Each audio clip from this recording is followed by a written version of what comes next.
Before the world knew flame or fate, before the sanctum raised its gate, a dragon wandered tired and worn through misty skies of silver morn. It searched for peace, a place to lie, beneath the glow of moonlit sky, and in a valley hushed between two gentle hills of twilight green, it bowed its head in softened light and drifted deep to dreams of night.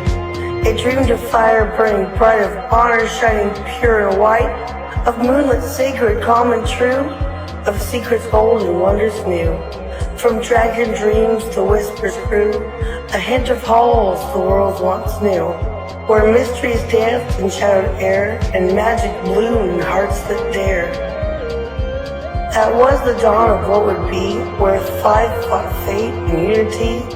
Their story closed, their watch now done, five voices fading into one. And so I speak across the yore, to those who brave what lies before. O hero born of flame or field, of moonlit craft or truth concealed, step forth, past revealed, come soon, your fate unsealed. For now the sanctum stirs to see what new-made legends you will be. The dragon breathes the dream once more, a calling through the ancient door. Hero before the past is through, the tale now waits to open you. Take clues I've left amidst and do. Seek what is hidden, chase what's true. For the sanctum keeps its promise still. In silent halls and moonlit chill, it watches all you choose to do. And it's long been waiting here for you. Ladies and gentlemen, thank you all for tuning in to our wonderful world where it truly all begins. Magic, stories, friends, enemies, mysteries, dungeons, dragons, spells, and scepters all will be present tonight as the story gets introduced and the legends come alive. Tonight, ladies and gentlemen, we are here to kick off the first official gameplay, Session 0 of Spells and Scepters, our epilogue of everybody in the Discord that is ready to play are so excited to hear that all of you guys are excited to hear their story. So thank you guys all. That is a lot of energy. We'll channel it. We will definitely drop a spirit bomb in the podcast, I promise. You guys are just going to have to wait. Appreciate you guys all for the amazing support, though. Let's get rolling. Is everybody that is here in the Discord, all of our friends, are you guys ready to play? Yes. Are y'all ready? I will be the judge of that, I guess. As we we'll get find out. You jellyfish jam. Meh. Oh, there it is. Yes, ready. So there is a couple things that we got to explain, chat. We first of all, before I actually start giving descriptions and stuff, we are not going to be able to see the map at first, and there are some storytelling reasons why.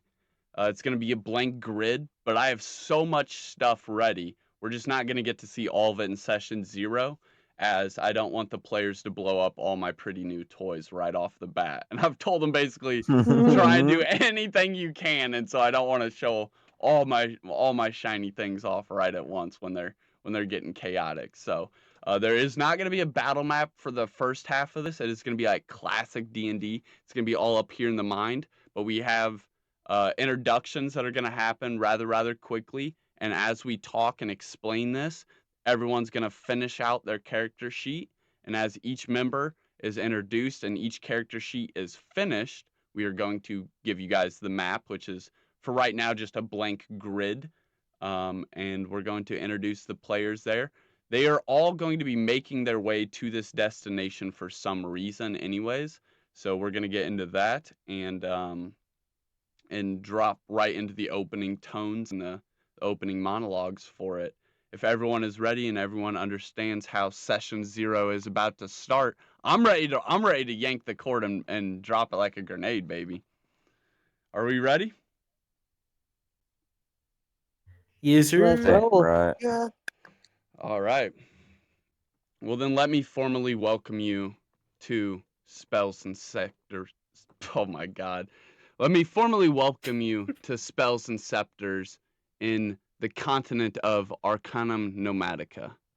Here, you are going to be a wizard that is going to discover your true magical potential.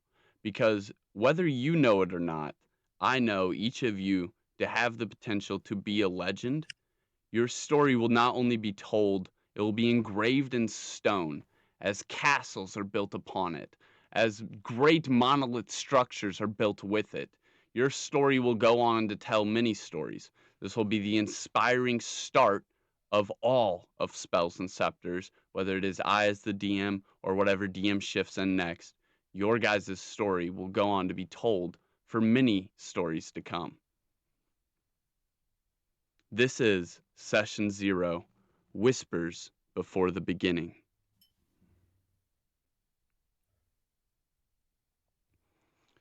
You remember the road, or parts of it. A blur of the sky, a chill on your back, a voice, maybe yours, maybe not, telling you to walk. You remember the world feeling familiar, and yet impossibly strange.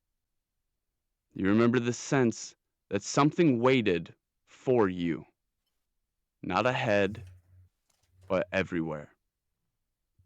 And you remember the forest, only not like this.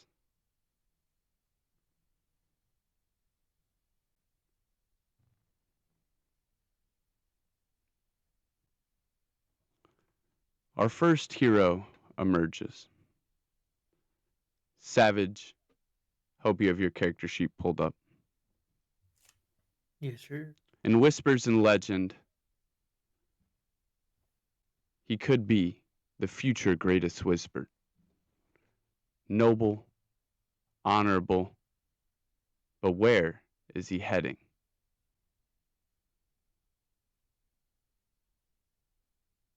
Where were you No, before? say it. Say it. She said, fuck yeah. She was muted, but she said, fuck yeah. Where were you before, Savage? Go ahead and go into your backstory section now, if you would. Where were you before the events I just described? So here you meet Vero, or V for short, Shadowstar, the troubled offspring of a dark Veilborn father, Vork Shadowstar, and a Arkling mother, Alara Moonwhisper. Vorks, his father, a ruthless shadow magician, was a member of a dark cult seeking power in a mortal realm. Alara, a naive healer, was captured by Vork's cult and eventually, well, let's just say their encounter left a lasting impact. Vero grew up in the mortal realm, abandoned by Vorks and left to be raised by Alara, who was struggling to overcome the trauma of her past. His mixed heritage seemed to amplify their magical abilities, but also made them a target for various unsavory characters. As a child, Vero was wild. They'd often slip into dark trances, and their spells would go haywire, causing destruction and chaos. Lara did her best to teach Vero control, but the darkness within Vero seemed to grow stronger. One fateful night, Vero's power spiraled out of control, and they unleashed a devastating shadow spell, almost destroying their village. Lara was gravely injured, and Vero was left with a deep sense of guilt and fear. Now, Vero is coming to this, trying to find and master the art of magic without succumbing to the darkness within. They're determined to prove themselves, but a shadow whispers promises of power. That's where I was. So where would you currently be located? Where would Vero be living? Maybe not a family home then, I assume. Maybe It he's would probably like a small forest tent or hut. all right, go ahead and add that into your backstory that for some time you've been traveling, living in a small tent or hut. It's going to be important. You can just make it a very Yep. simplified note. Gotcha. And while you're in backstories, I would guess you have some sort of tab for miscellaneous items. Mhm. One day while you were at this hut, a sealed letter appeared outside as if you had a mailbox. Maybe it's a tent, so it's just neatly placed outside your tent. Um, and it is a sealed letter with the crest of wings speckled with what can't be described as glitter, almost as if glitter was, instead of being reflective, missing, almost like you were looking at mist on paper. And it's stamped with this seal. And I will deliver this into your messages so that you can read this letter in private. Okay. But for the brief uh, matter of what this note may say, there is no sender name, no magical signature, and there would be no traces of where it came from, which is very alarming to you, as you would be a person that is very precautious about the things around. Intro is for all of you, but we're specifically going into Savage now. All of you would have Please, this please. feeling as if there's somewhere you need to go to, somewhere you would need to travel to. You can almost feel that. Like there's a pull, something almost pulling you to it. But you can't remember all the details of why correctly. And we're specifically now into Savage's details, but we're going to go around and introduce all of you. All good to go, brother. Action. All right. So, Savage, you received this note. How do you tuck it away?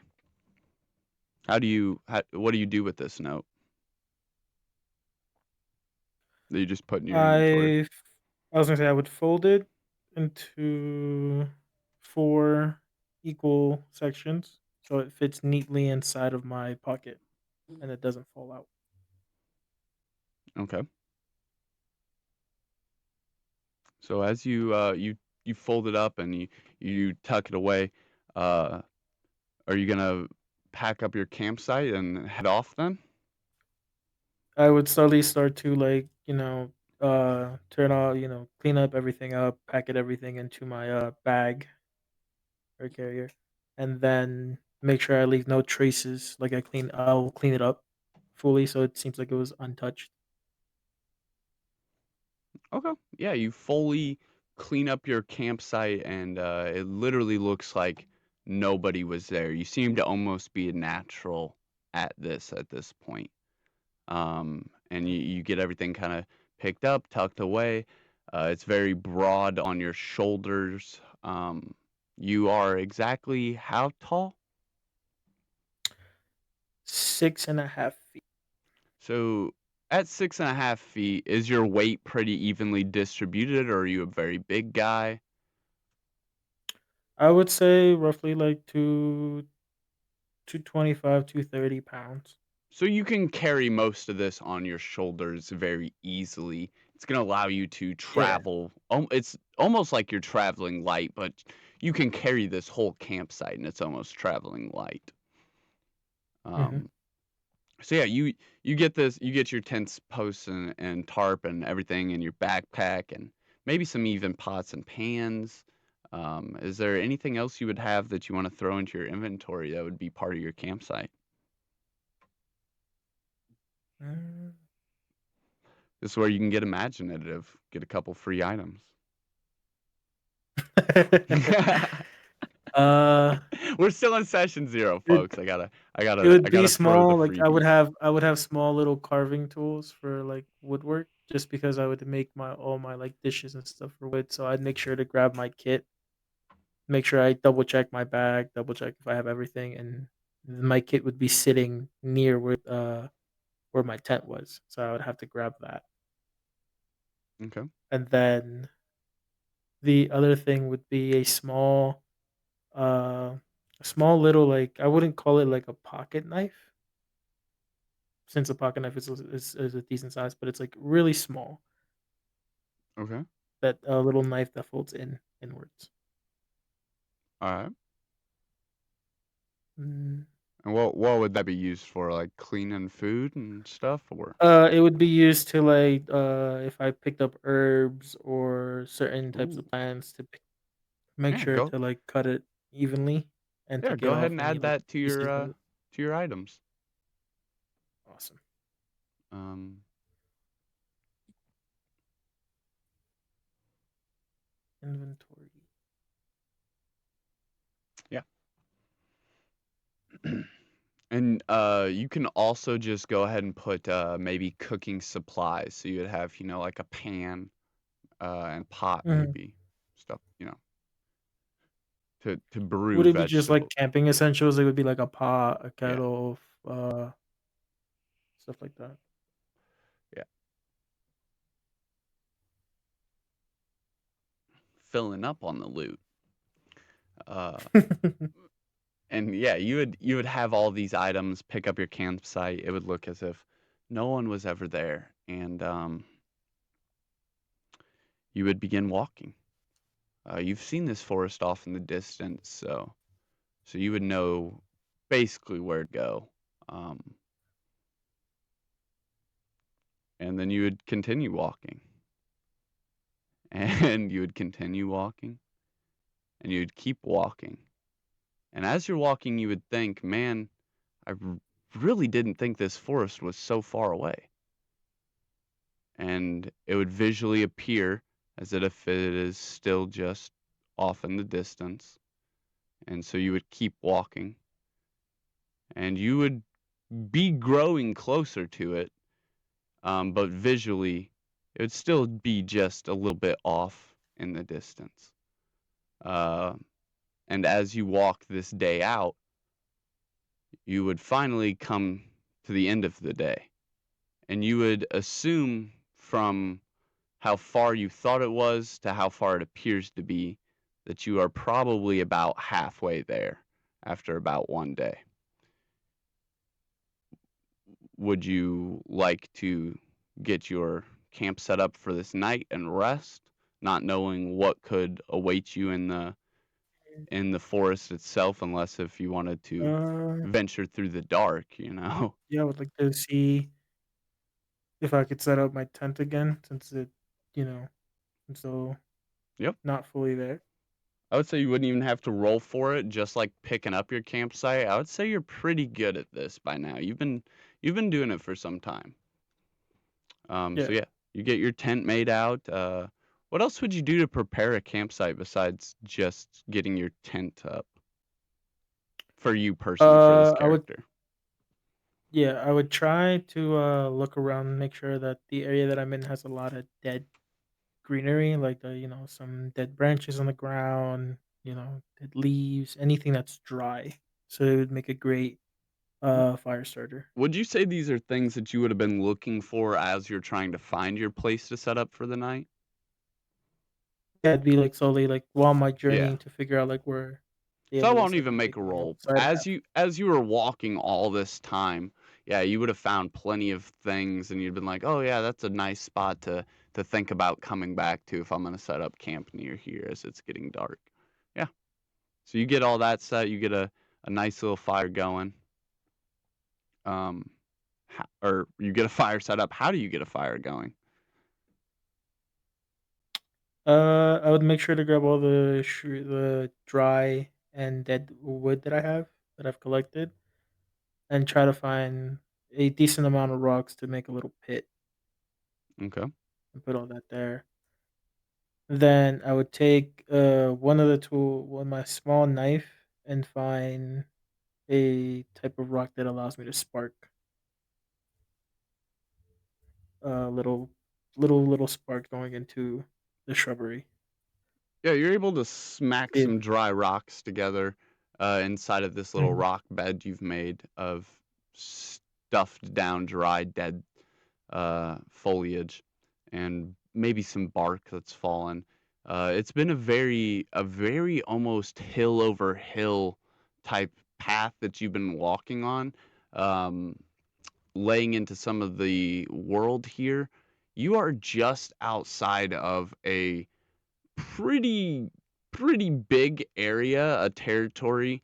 You are coming up around the side of where there is known to be a lot of elves, and so you wouldn't know any of these city names by dialect unless you've been to any of them, but you know that you're in a spot that is very populated as you're kind of coming around the side of it. You're going this route that's over so many hills, it would be very hard to spot such a person off in the distance, unlike flat ground territory. But on the other hand, there isn't too many trees to also collect this bark from, and not many to provide you from cover. But as you get closer to where this forest was off in the distance, there are seeming signs of more dead plants on the ground as you get closer to it. So you have collected some of those up and smashed them down into this fire pit, and now started a fire. Um, you cuddle up next to it for some warmth, but I don't think you have any food prepared. Uh, so maybe there's some plants that you were able to collect on the way as well. Maybe you found like some A wild few, onions or those to say like a few wild onions, maybe one or two edible mushrooms. yeah, something Try and like. see if there's any insects nearby for protein. Oh yeah, there's definitely lots of insects. Actually, you feel very comfortable in the fact that probably no one is going to hear your pots and plant pans clanking around as you set up this fire pit because the insects are getting so loud at this time of night. Mm, So it actually adds a slight comfort to you, a almost natural camouflage of sound. yeah. Um, and yeah, you get that little stew almost going, and get your belly filled, and then it is probably time to rest. And we'll pick up right back on your character there when we get to your solo vignette. Awesome. It is also night, which is a familiar time Sounds so for cool. our second character. Solaris Yes. feels a touch from the sun when it is out, almost as if it is calling to her, but she doesn't know if she likes it too much. She is more of a night owl, being born as a moonborn. And tonight she feels that sentiment as the night grows and the moon gains in the sky, as it begins its compendium, its biggest arch over the top of where she's located at. Um, the moon is all she can think about, not the path before or the path ahead, but the moon as it gleams down at her. Her character is introduced. Um, Ray, if you'd like to describe your character as the moon is like beaming down at you, what do you visually look like? So I am, let's see, I am 6 feet Sorry. tall. I've got long, long purple hair. I've got these bright orange eyes. Milky moon like satin skin. Um, I've got very strong like hips and strong legs. Um, I guess that's how I describe a character. Nice like robe, sort of like a nice like soft robe type of dress like that. Oh, that's a very good description. And as you're looking up at the moonlight, what surrounds you? Where is Ray at currently in this world? Would she be at a campsite? Would she I be? am in a clearing in the woods. I've built myself a little house out of trees and moss. There's like a fireplace inside where it keeps me warm, does my cooking. Um, I've got, lots of animals, friends. I love all animals, but I have a deep connection to like any feline type of animals. Um, like I have almost like a bright orange moon feline eyes sort of as well, diamond. And pretty Oh, much I just kind of like keep to myself. Um, I never met my parents. I was raised by like different little animals in the woods. I found out how to, cut trees down. I've got a little small garden patch outside. It's just a few vegetables. Otherwise, I do hunt with maybe a bow and do some foraging as well. Fishing, most definitely fishing at this nice little stream, a little bit far away from my campsite. Very nice. So you would know Yes, yeah. this area very nice. Maybe you would even know some of the inhabitants. Um, in this particular clearing that I'm imagining you being set in, you are kind of near where Savage would be, but on the opposite side of the city. So if you Yeah. imagined us heading up north to basically the top of the map where you would also have a view of this forest that he's heading to, you would be up in this almost enchanted meadows area. And maybe you would Oh, even have seen some of these rare fairies that exist and live there. And some of them would even okay. commonly know you. You would know this environment very, very well. Yes, yes. Very nice. So as you're sitting up looking at the moon, is there anything you're preparing? Are you getting a meal ready for the night? Are you just preparing to start your night? It is one of the biggest compendiums, like the biggest, brightest arcs where the moon gets as close to the planet as possible of the year. Okay. Yeah, I'd say I've got my fire already been going before it got started to get dark. I got my little, like a cast iron pot on my fire. Tonight I have some rabbit stew going with some carrots that I've grown, a little bit of leeks, a couple of mushrooms in there, um, fresh water from the stream. And I'm just going to enjoy my dinner, I guess. And just like I like to usually do, I'll lay down and stare at the moon, sit with my little companion animals, and no, that's about it. Yeah, there's a couple animals that actually just like naturally be around your campsite. There's a living rabbit. He Yeah. looks much like the bunny from Alice in Wonderland. He has this almost like some sort of top coat that is very worn and old, and his ears lie slick back, and he's standing up almost like a dachshund with his little arms kind of folded up as he's looking up at you as you're taking this giant spoon and stirring this giant cauldron of stew. And there's a couple foxes poking their heads around the side of your cabin as they're awaiting to see how many animals are going to show up for this stew. How good could it be? They're very, very sly and snooty, but you keep on stirring this pot, anyways. Um, and just when you're thinking, I thought more of my friends, my forest friends, would show up for this dinner I'm cooking tonight, you see a pair of eyes pop out of the foliage just in the distance where there's a giant tree and some bushes surrounding it. And you see a familiar face, a fairy that you would come to know.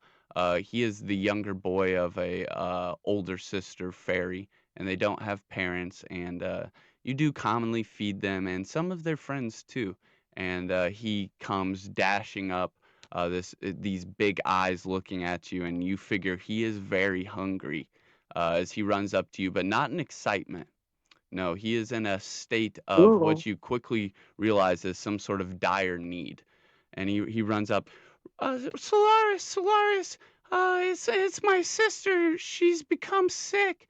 You need to come quick. And he immediately doesn't even give you time to react. He floats right on up to your fingers and starts trying to pull on the cuff of your shirt. You do get to react though. You can't. Yeah, he just is like he's so Oh, fast okay. with it. Yeah. And you asked me what my next action is? Yeah. How do you Well, I'm going respond? right with them. Okay, I so go immediately. you're like, say less. I got you. You're my forest Yes. friends. Oh, yes. For sure. Yeah, you just start rolling with him. He leads you, bro. He takes you right back to that tree, that Mhm. big tree with these little bushes just surrounding it in every direction. As gets right back to that where you've seen his eyes pop out of the bush. He goes right back in that same hole, almost pulling your arm with him. And for the first time, you actually see that under this big tree, not only is this whole tree like hollow, but there's a huge chunk of it dug out from the bottom. And these bushes act as a natural cover for the entryway to this. And you can't quite get in there, but you can definitely get to the entryway and be like seeing everything that's inside of this underbelly of the tree trunk, their den almost, so to speak, their living Yeah. room. And sure enough, as you peer inside these warping roots and these soft glowing lights, almost like they've gotten some sort of bottle cap or something and collected a huge amount of like earwax or something and lit it on fire so that it's just this small, very small burning candle. But they have a couple of these scattered around, and it illuminates this den quite well. A nice comforting light, as you see Shrek there is called. a elegant little couch made up of different fabrics and stuff with a whole bunch of bundles of scrap clothing piled on top of this much older looking fairy, who you do know is the older sister of little Timmy Mm. here. Oh, Solaris, she's so sick. We don't know what happened. And you look down at this very blue-faced pixie that is clearly in some way, shape, or form afflicted by some sort of oxygen deprivation from the best you can gain it. Like she literally looks like she just is having trouble breathing. She's almost kind of wheezing. She looks very cold, very pale, very blue.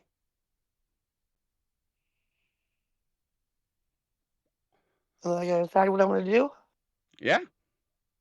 What do you Okay, think? well, my first thing I would do, I would grab one of their pots, maybe go back to my camp, grab some like not eucalyptus, but like some mint leaves or something like that, and go back and boil some mint leaves in water and have her use some of the scraps of fabric after it's off boiling to breathe all that mint and that nice steam in.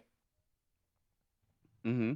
Okay, so yeah, you're basically like, just wait here, and I'll be right back. And you Yeah, take off to collect these things back at your campsite. You get back to your yes. campsite though, and you see that big pot of food that you left cooking it's still there, but the food is the food is gone. The fire has gone cold. Um, it has taken you some time to adhere to her and to think of what you're going to need to go and grab and to actually run back. And you can see that the animals around that you would commonly feed, they've taken care of that food for you. You won't have to clean it up. Everything's like licked I clean. almost said before I went to go help the little guy that I was gonna take it off the fire and set it to the side just so they could eat it anyway. I Yeah, so almost said that. they did their So thing. Um and you run back into your what you said you had like a little cottage, like made of moss and like a stuff. wooden hut, yes, Yeah. moss, and yes. So you run back inside of this, and as you're like going to collect your different stuff, the first thing that catches your eye is actually you have like maybe some of these wooden bowls or something that you would have not for animals but for yourself to eat off of once in a while. Mm-hmm. One of these has actually been filled with food and is set on your table, almost like Oh, you don't know how an animal would have accomplished this, but someone took the right. food, set it aside, and it is here now on your table. And you collect the rest of your things, maybe put them in a little basket. Um, you can go ahead and put, uh, if you have your inventory open. Yeah, let me see my inventory. I got personal characteristics, blah blah blah blah blah. Enemies, allies, organization. I'm not sure I know how to get to my inventory, to be honest. So it should be your in your character sheet under allies, all that stuff. Keep scrolling down. There should be Okay. a notes section. Oh yes. You, Okay, we can you do can that. actually, if anything, you can actually enter it as an inventory thing. So, I just don't see where it says inventory. Is what I'm saying. so the way that it would do it, you would open the little journal, and you see a Mm-hmm. character sheet, and Yep. like your name and everything. Like you scroll, and like the Yep. third little thing would be combat skills, tools, spells, and then inventory should be right next to it. If anything, I'll see if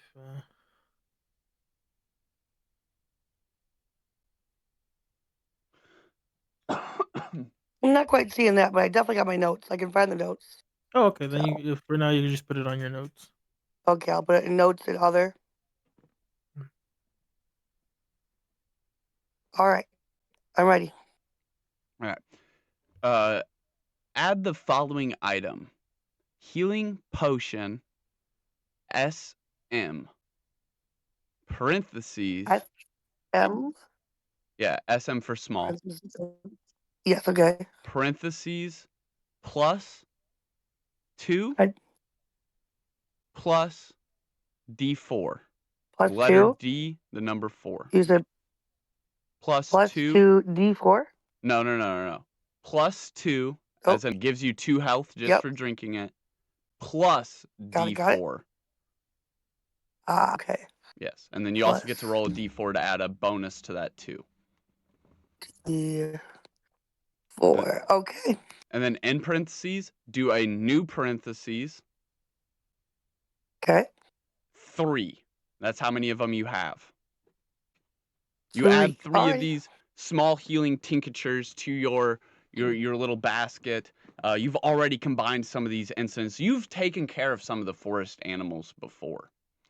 Yeah. Okay. So you have these little small antidotes ready to go for smaller animals like this, and pixies and stuff. So you grab these 3, and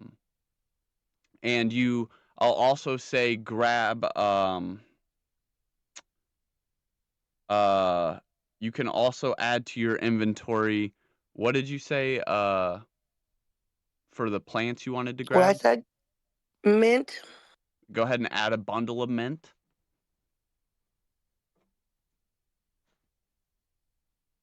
Okay. And what Oh, else? and perhaps some ginger. Go ahead and add a clove of ginger.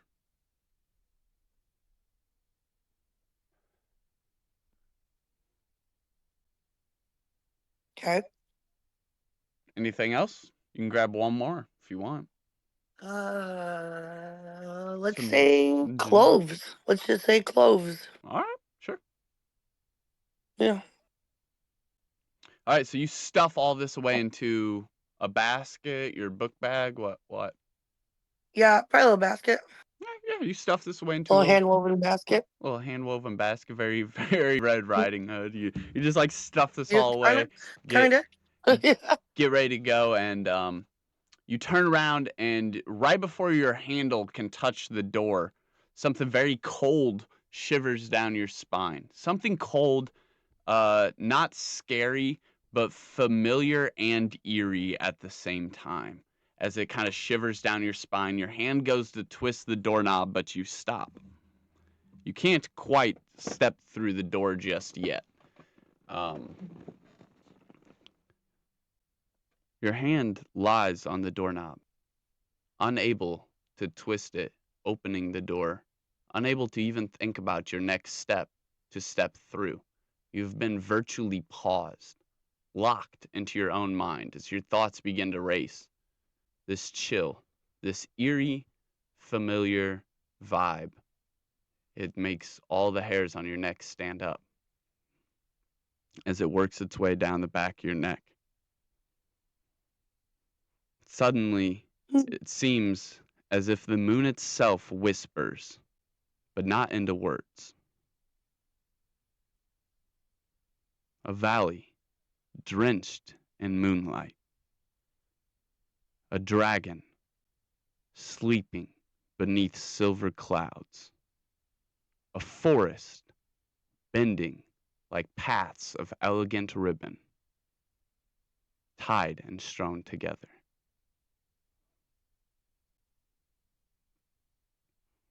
As this eerie feeling unravels and your hand grips the door, and you can feel yourself getting your physical ability to clench it back and twist it, you hear a soft female voice that you can only describe as familiar to your own.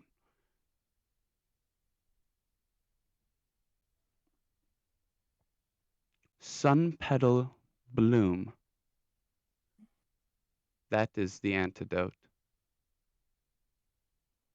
Hmm.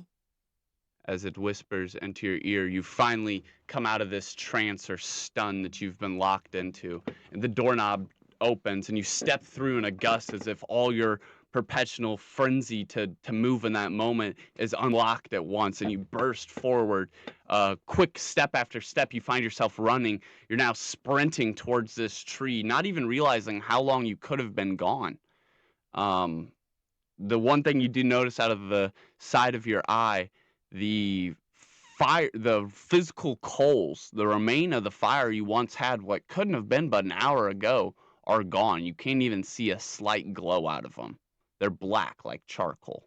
No smoke even steaming off of them. You race forward quicker and quicker, entering to the den. You almost like stumble into it even though you can't fit. You see on the couch, she still lies, Sylvester, and little Timmy. He's there by her bedside, maybe getting her a little tapper of water. She's like, she guzzles it down. She immediately, like, her eyes, which were kind of almost swollen in this pain, it looks like it's very easy for her to see as her eyes kind of flutter a little bit, and she looks up. Solaris, is that you? And this clearly helped her, but she is badly poisoned. And little Timmy Wow. butts in, and he's like, "Oh, it's not working. I knew we shouldn't have messed around with that thorn bush. Those thorns were a bright purple like I've never seen before. We've never even seen things like that grow around here." And it appears that there has been an outbreak of these. Not only are plants dying, but new foreign plants have been blooming in a plethora. A lot going on with the ecology around here, as if almost the environment is changing. And this new foreign plant has poisoned uh, this pixie. And it appears as if there is going to be no way to undo this poison. Hmm. However, there was a whisper in your ear after the moon got done talking that told you just simply, you can hear it echoing again. The antidote is sun petal bloom.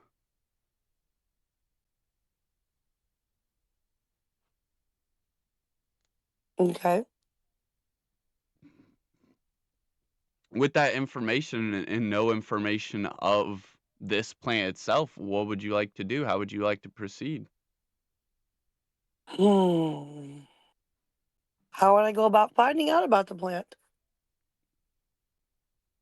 All right. Why don't you ask these pixies? They're very magical. They might know about magical plants you haven't heard of. Oh, okay.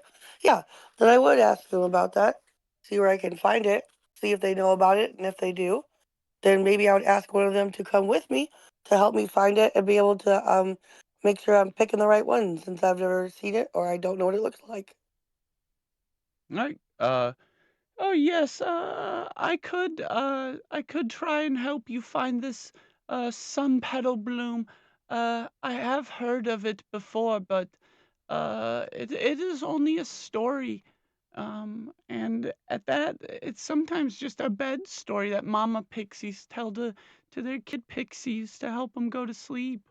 But the story goes, you know how the story goes. You've heard the bedtime story. The sun petal blooms where the forest meets doom. You know the little bedtime story.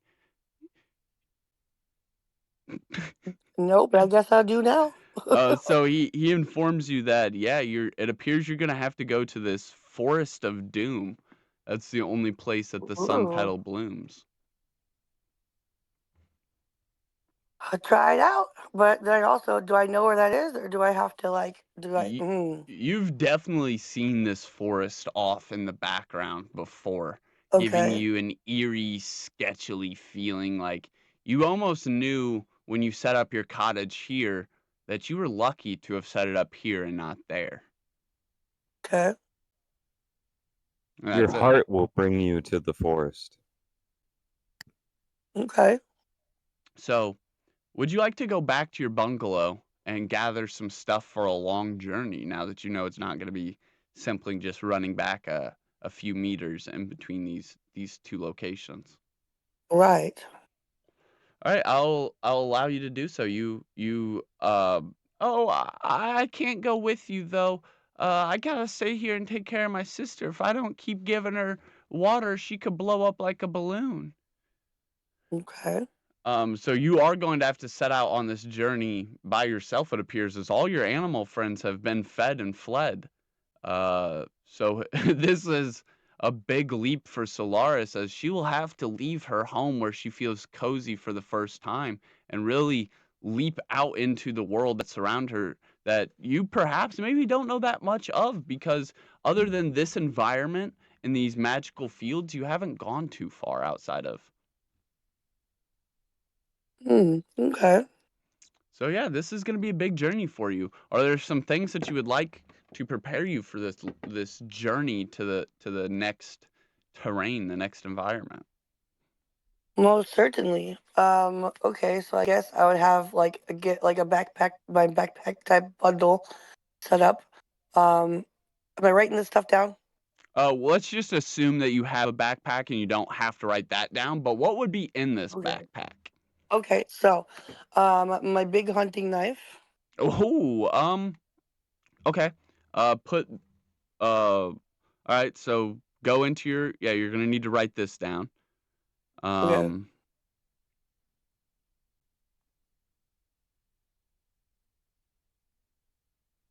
And then I guess I would bring all right. Put twine. put in your item section twine. You can have 10 feet of twine. 10 feet. Um, and then put dagger, Dagger. Uh, Okay, yeah.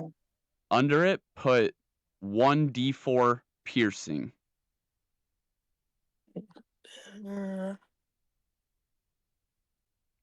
1d4 piercing.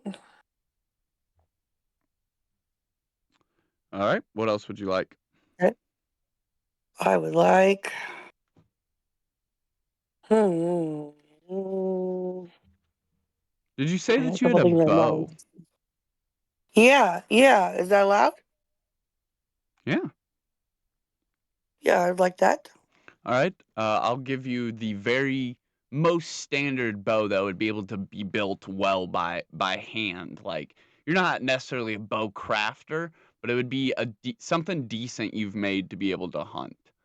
Um, Yes. all right. So just put hunting longbow. It is a decent size bow that would be made for hunting bigger game. Okay. And it has 1d8 of ranged damage. And then somewhere near this, you need to also put stone-tipped arrows that also do a 1d4. And I'm not tracking people's arrows. That's just gonna be too much. So just use Stone them tipped arrows sparingly. 1d4. Yeah, use them sparingly. No, you do not have infinity arrows, but it's just easier to track it as if you had infinity arrows. So imagine you have a Okay. bundle of arrows, try and use them sparingly. Okay. And they do 1d4 of damage on top of the 1d8 that your bow does. Okay. Plus your strength modifier. Okay. And that's your bow. That's 2 weapons. How about some utility stuff? Maybe like a large tarp. You have the twine. Maybe like a large tarp you could make a tent for Yeah. yourself out of. Yep. That's what I was thinking. So large tarp. Just call it that. Yeah. And is there anything else at all you can think of you would need for a long voyage?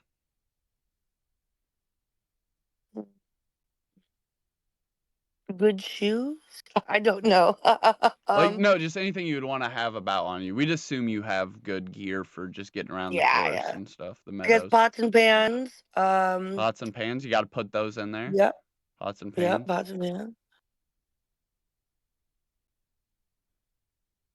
Okay, shovel. Can I have a shovel? Sure. And I would say at this point, if you add anything other than that, that's 6 items, right? 7. We're not counting the twine or the tarp because those would be very light. Okay. So Gosh, anything what else do I after need? this, it's gonna start weighing you down. You're gonna move slower because you Okay. also have all these veggies and healing potions and stuff on you as well. Yes. Okay. Um, maybe just a blanket, maybe, and that's about it. All right, yeah. I'll say you could also carry a blanket. That's fine. Yeah, I'd call it that. All right. You set off then. You begin walking towards this presumable forest. By now, the moon, even though it's so close and it takes so long for it to make this giant arcing compendium across the sky, it is finally starting to set. Daytime will be arriving soon. And so you have set off at the perfect time that you'll be able to travel through the day, but you will not get any sleep tonight. It seems the series of events have set off your schedule, and this is not uncommon for Solaris. Actually, I feel like she a lot of the times as these animals would pop up in a time of need, she would set their food before her and all that. But that being said, would you like to pause to eat your food that was set aside for you before you leave? Yeah, I probably should. I'm gonna need me some energy. All right. Then, just for the record, you do benefit from the effects of a short rest, and then your journey begins. All Um, right. and we will circle back to you as well as Okay. you begin making your way across these hills, hill after hill. The dawn has encroached. The moon's still sitting in the skies. It is very big. It is taking it forever to actually leave the sky, almost as if it wants to watch you make these beginning steps to your journey. And you can feel that. And the sun has awakened now. Bright lights across the sky in these bright orange and pink colors. And that familiar feeling I described as we seen your character for the first time, it almost feels like not only is the moon like almost hanging on to watch you, but the sun has risen just a little bit early just to get a peek, just to make sure it didn't miss these first steps as well. Okay. And then as we fade out of our second character,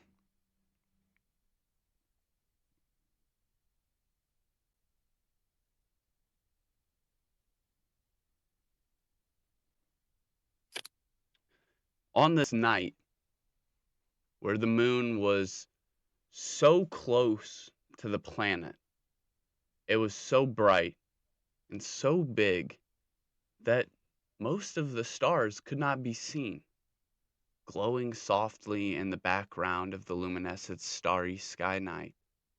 You could not see that night that the stars were arranged slightly different than they were supposed to be, as if they had aligned somehow cosmically. Of these 4 stars, slightly spinning in the sky, they arranged like a diamond and reflected a twinkle right into Cloud's eye.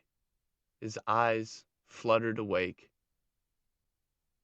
What do you look like, Cloud, as you lay here on this outstretched, tattered cover? What does your character look like as this moon, as the light of these diamonds in the sky slightly twinkles down a little bit brighter than the moon, specifically just for you?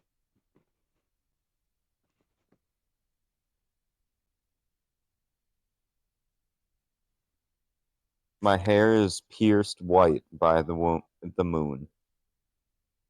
My skin is pale, but also a little bit purple. and the eyes are gray. About average height, about 6 foot. Not exactly skinny, but not exactly heavy set. At a moderately young age. And I'm a dude.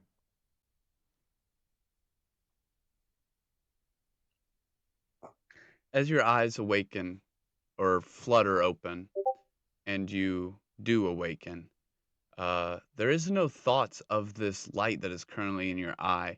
Instead, there is one thought, a fleeting thought, something that is going to disappear from your memory very, very quickly. It is the thought of the dream you just awoke from.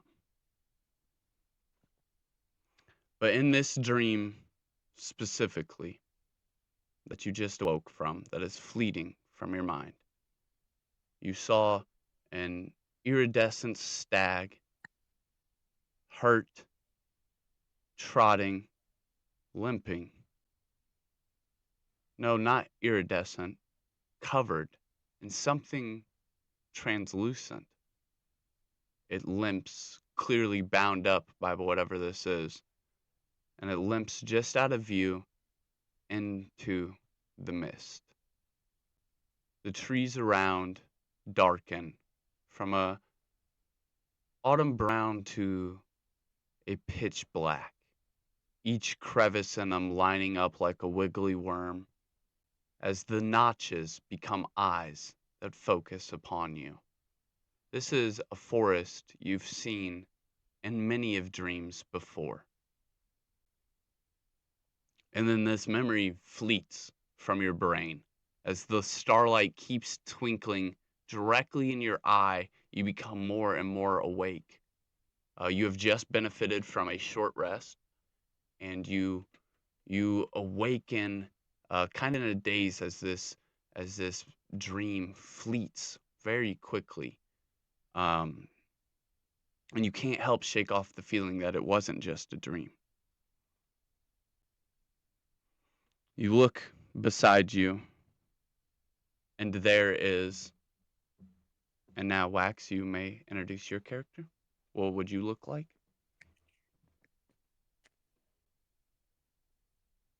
I would be lying there with my blue hair flowing lightly against my purple skin, with my eyes slowly fluttering open to expose my baby blue eyes.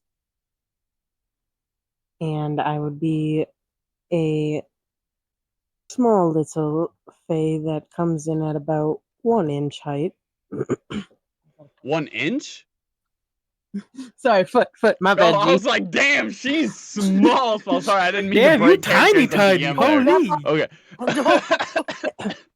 Edit that into Technical the bloopers difficulties, reel. So Lee. small.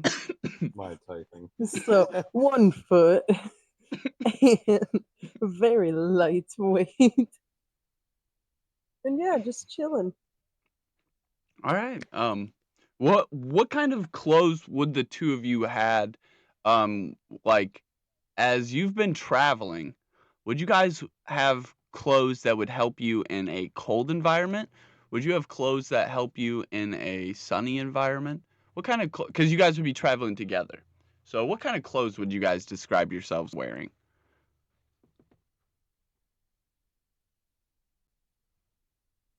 That's for both of you. Well, we're kind of just wearing the raggedy clothes that we found laying around. Well, I got like amnesia or something. So I just be like chilling with like a cool ass hat and something to cover up with. All right. Yeah, Nice loincloth. that sounds very good to me. And without revealing too much, how long have you two been traveling together now? Long enough to have a singular nipple piercing. Would this be a year? 2 years? Probably about, we'll just say like 4 years. I think. Okay, so you I think guys have that's not about it. only went from like one side of the continent to the other, but you have well traveled. I wouldn't say you'll be Oh, able to make damn it right. like horizontally across the continent, but if everyone was heading generally upwards, you guys would have been able to stop and kind of like zigzag, and this has been a expedition for you two. Taking in the sights. Yeah, 4 years is quite the expedition. As I'm imagining, um, with Wax being a fae, they are very much located to only specific geological spots where ancient fairies actually used to live in these like caves and Well, dens and we these found each other near the forest. yeah, this would kind of be about halfway to the forest. It would be kind of up at the top of the map, about halfway between the forest and the spire. Um, so it would be somewhere over in that general direction near the Stole Spire Tower and where the like enchanted Tower? cavern. Yeah, it would be somewhere over there, about halfway away from the forest. Is where you guys would have probably is where she would have at Tower. least come from, and so she would have been over in that general geographical area. So you guys have been traveling for quite some time. Can you guys name me some of the things you like to do out of a habit in your downtime while you're traveling? Let's go ahead and open up one of your character sheets now. You guys are going to need a tent, and then continue to list me some of those things that you would do in your downtime. Is that in about or where are we going with that? If you scroll past, Yeah, it'd be in about, but it's not going to be in other. Savage, where did you put yours? Your equipment?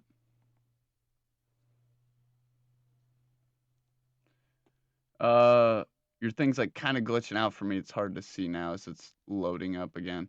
I would say put it in. You can put it in background maybe. Just put background items. Just stuff you're coming with into the journey, and we can figure out an official spot for it later. I think he said there's some way to okay. put it into the actual equipment, but yeah, let's just put it into there for now. Go ahead and put a tent in there, and then tell me what you guys would do in your downtime while you're traveling. This has been a long travel for you. You guys have had much downtime. What would you guys have been doing? Singing Frolicking. campfire stories, cooking, you know what? Eating random plants. Figuring out which ones are safe. Sometimes the hard way. Is it a delectable tea or a deadly poison? You could go ahead and add a teapot if you guys would be brewing tea together and enjoying it. Oh, if I get a choice, I don't want a teapot. Give me a knife. You got a teapot. Fuck. Yeah, you could have had a knife. It would have been very handy on this very long journey. Just put dagger plus 1d4 piercing.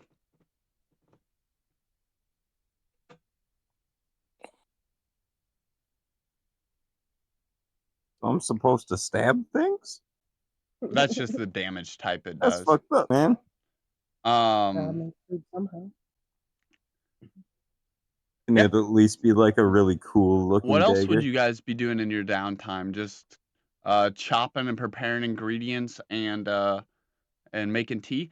For chopping and preparing these ingredients, you'd probably need some pots and pans. Well, I think one of us would probably idealistically be like befriending the wildlife. Okay, well that doesn't give you any items, but that would be something you would be Okay, doing. yeah, So that's fair. let's say that in these campsites So you are we? have, there's a natural abundance of animals that are coming to interact. You know, some maybe migratorial animals that are migrating in a similar fashion. Maybe that's why you guys are going so slow, is so that all these animals can can travel campsite to campsite. Um, yeah, that could but it. I don't know if you would get any items for that, but absolutely could be what you guys are doing in your downtime. Um, what about some pots and pans, maybe just for basic ingredients? You do have some need for cooking and eating. Uh, and are we on your character Uh, specifically, Cloud? Uh, yes. if you want So to, I'm curious if there would be, because you can like cook on a rock, but yeah, if you had like salt, right? You yeah, got seasoning, and I'm not really sure how the undead work, you could put a sack of salt in there. but salt could be nice to have. Yeah, go ahead, put a sack of salt in there. It's a good idea. That's gonna help you at the end of session 0. There we go. But we also are starting to run a little short on time because we got to get her homework done and whatnot. So I will be more than happy to acquaint you, Okay. Well, but that's we are okay. running a We'll little we'll short. try and see what we can get done. And Just a little heads up, to move it along. Yeah, I mean, I'll absolutely try. If you don't want any other items in your starting here, I will just say really quickly. I was gonna personally give you the SM healing potion or healing potion SM, however you wanna. I just like to know when I'm Oh, looking at so them the like small size healing, right? first, huh?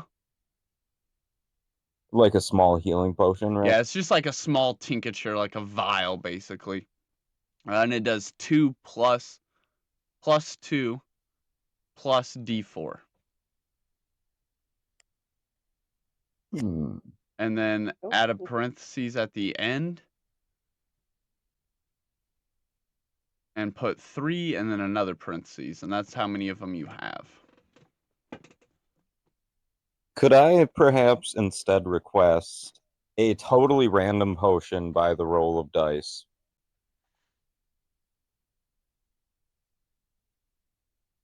Um,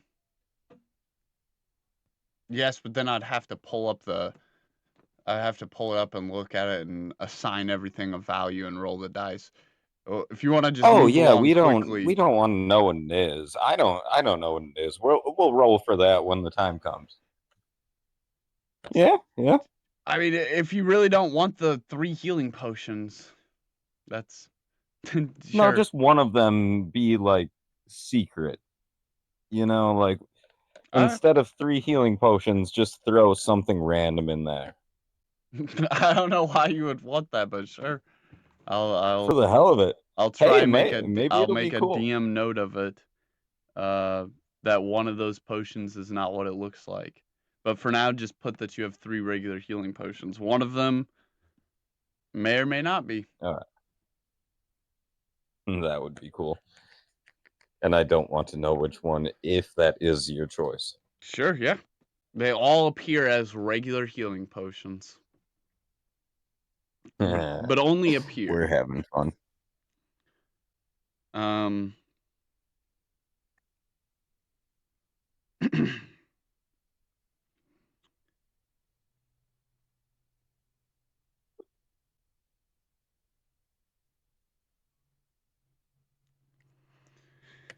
Okay, so over to Wax, who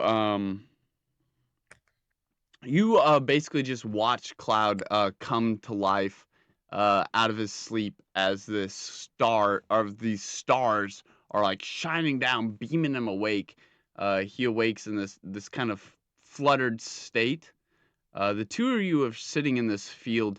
You've been journeying for some time. I'd say maybe there's even uh, a feeling that there should be animals around you guys right now, that you guys would just set up and nest down and there would just be animals around.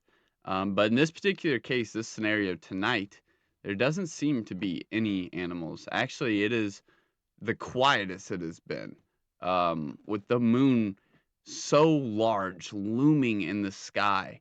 The silence is almost amplified. But you can see Cloud, your Jimbo, your trusted friend and companion that you've been traveling with these past 4 years. Um, you want to add a little bit of the roots into where you have come from. Where does your story as a person begin?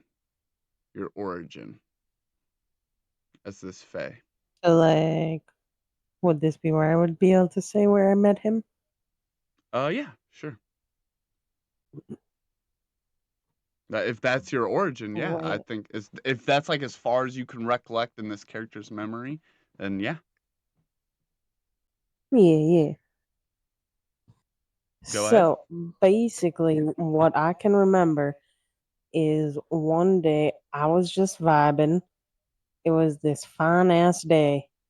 Had been wandering, looking for new supplies, when a gang of wild ass turkeys, they just jumped me and they ended up damaging one of my elegant wings. Now I was just lying there, unsure if I'd survive or not. And then this big old shadow just gleamed over me, and it was Jimbo. And next thing you know, he was like, "Oh, hey there, little thing." And he helped heal up my wing, and I decided he would make a very nice chair.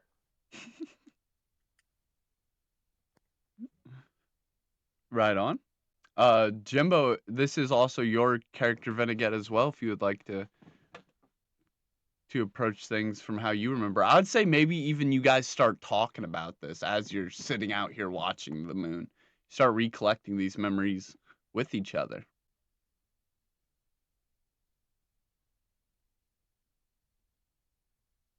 But yeah, man, like I was just sitting there foraging, and I saw this Fae getting like fucked up by these turkeys because turkeys are inherently evil and we need to destroy them all. And Thanksgiving is coming up, so that's just a fucking bonus.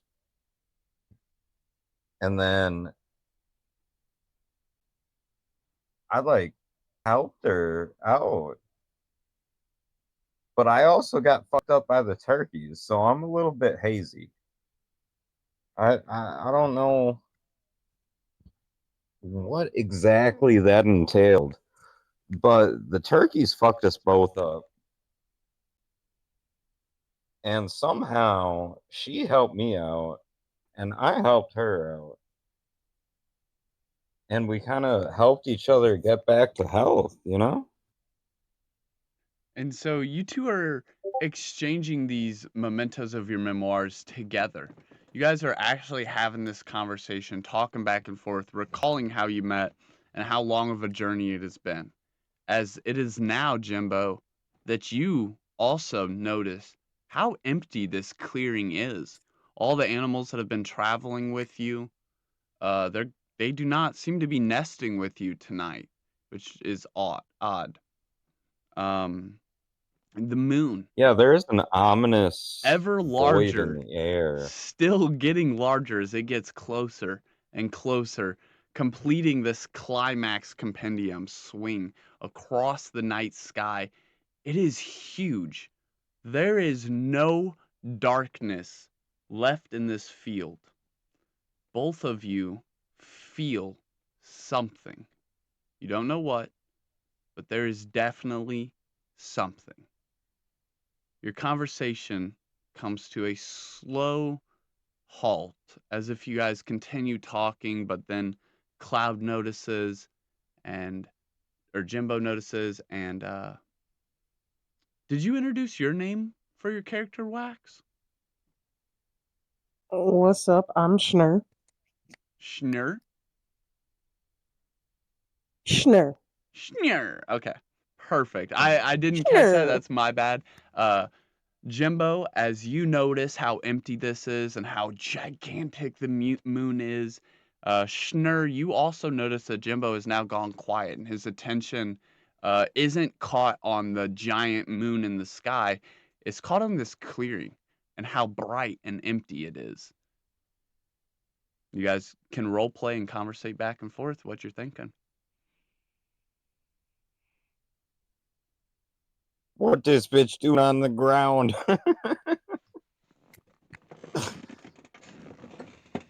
Yeah, we'll let her go with that. Looks kind of ominous. Should we check it out? Look at the clearing over there.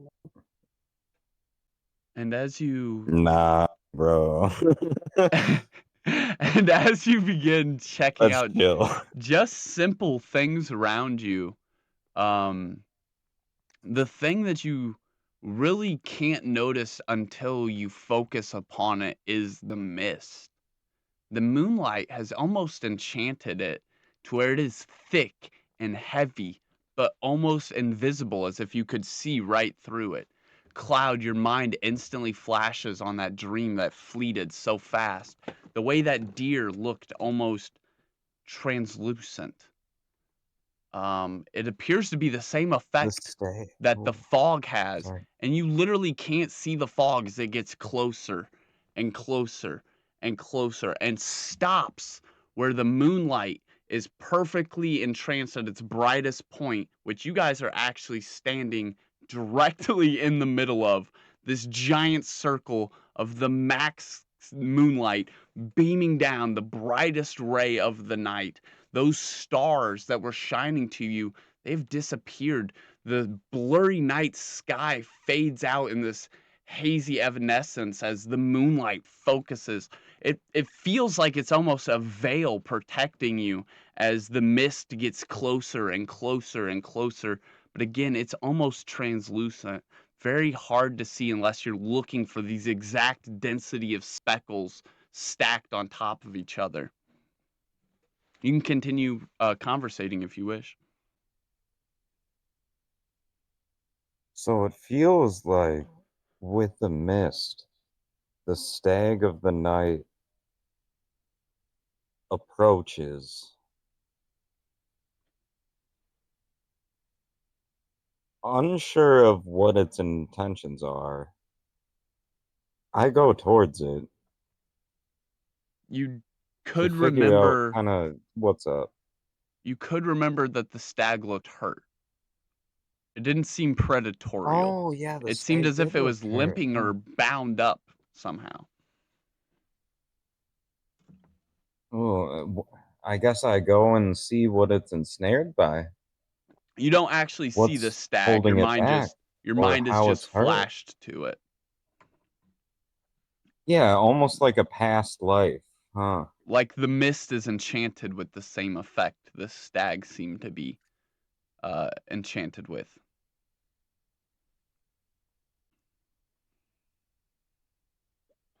As you I guess guys I'd have have this to do chance to some observation. conversate, if at any point the conversation were to die again, which it has, and you guys were to both become completely silent, you would immediately notice, without even needing to roll, there is a very, very slight ringing in the air. And in fact, it is as you notice this ringing that the veil of moonlight, as it hit like that perfect climax, has begun to wane as the moon now has begun its lowering. It is now fully climaxed into the sky, been at its brightest point, and is now beginning to arch down. And in this moment, the veil around you begins to wane ever so slight. The ringing picks up in both of your ears, and you guys have a shared vision. Something both moonfolk would know about because you could go into a state that would feel very, very similar to this. And the Fae would also know about this vision, as it is very commonly known for fairies to have a fairy circle, which is anytime you're in parts kind of unknown, if you see these circles on the ground, it is usually left by a fairy. And stepping inside of one can activate a spell. and you believe that what just happened, being inside that perfect circle on the ground, could have something to do with fairy magic.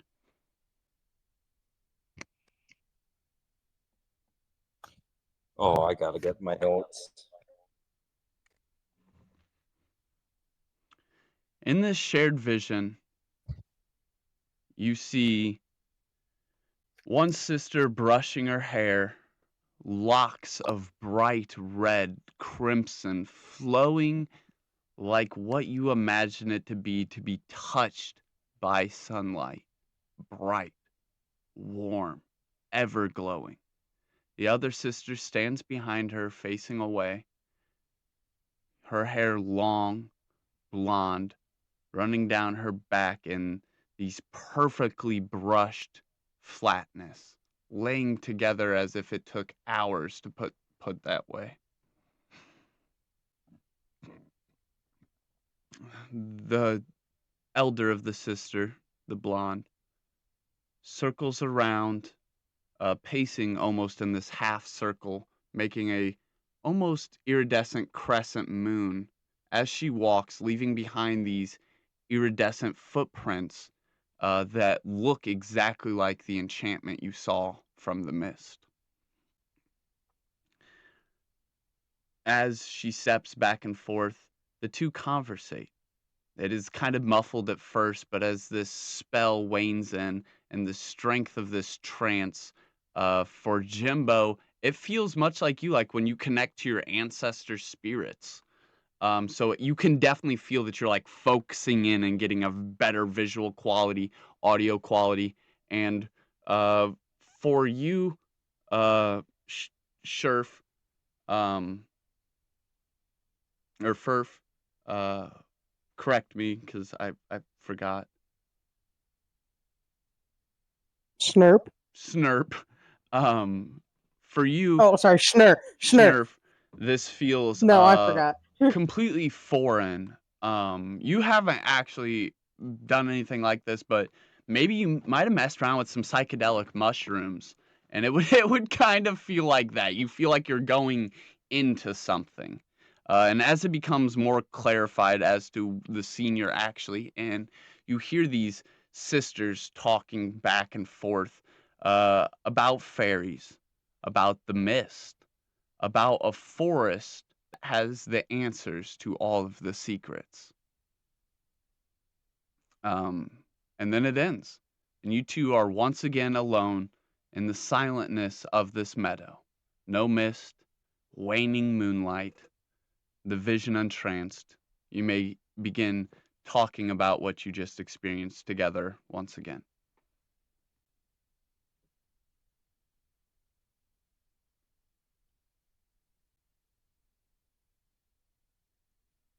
Bro, Well, that was a very eye-opening. Do you know what that was?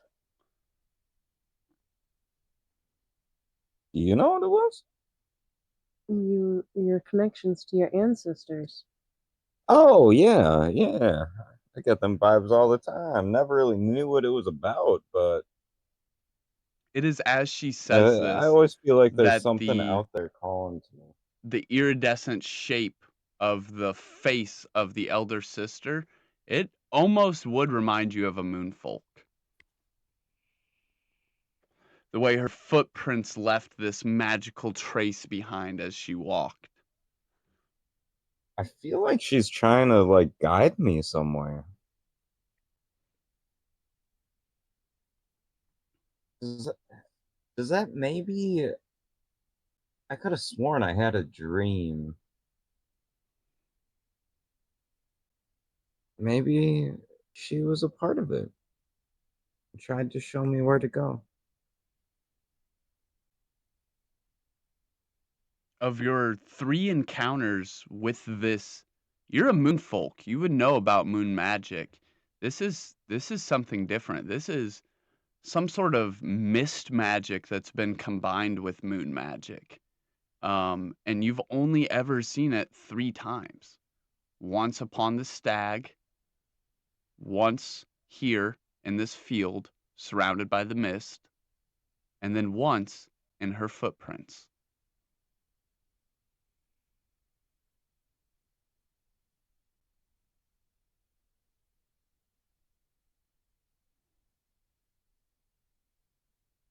Sorry, I'm going through notes here. You're good. You can continue exchanging. Does there happen to be like some light going on as well? Would you guys have had a campfire going? Oh, or would it perhaps be? Sorry, I didn't hear what you said. Invisible in the mist. No, the mist was invisible.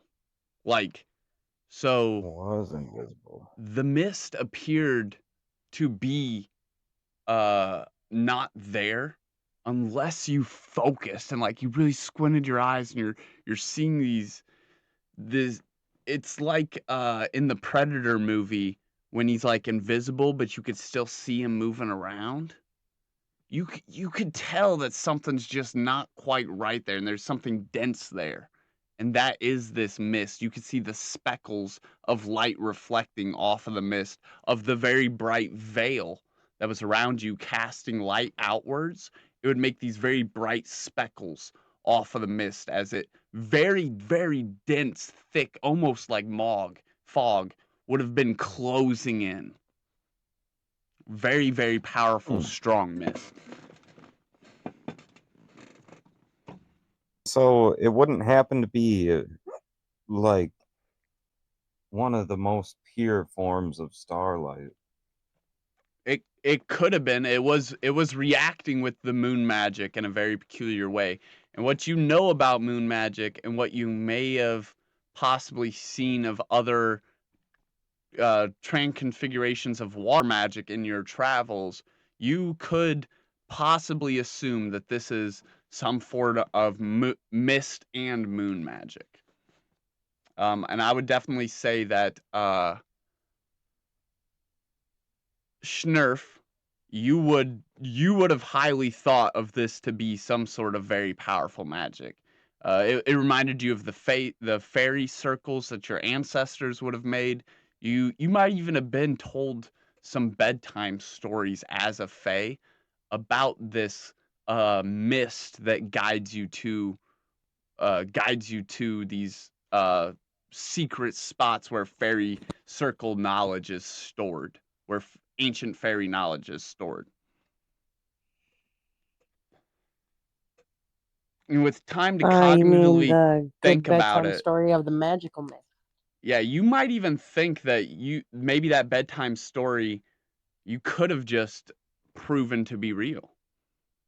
Like you definitely feel like you just stumbled into a fairy circle where ancient fairy memories or knowledge was stored.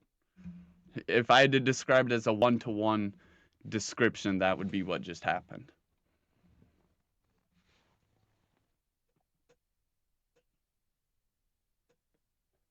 It's almost more enlightening. I know more about where I could have came. Mm-hmm. So, I guess I'm still trying to figure it out myself. I think that we were meant to go on a new journey together.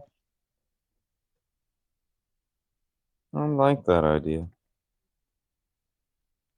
And with that, there's only one spot that you could possibly think of to journey to, and that is the forest that they mentioned.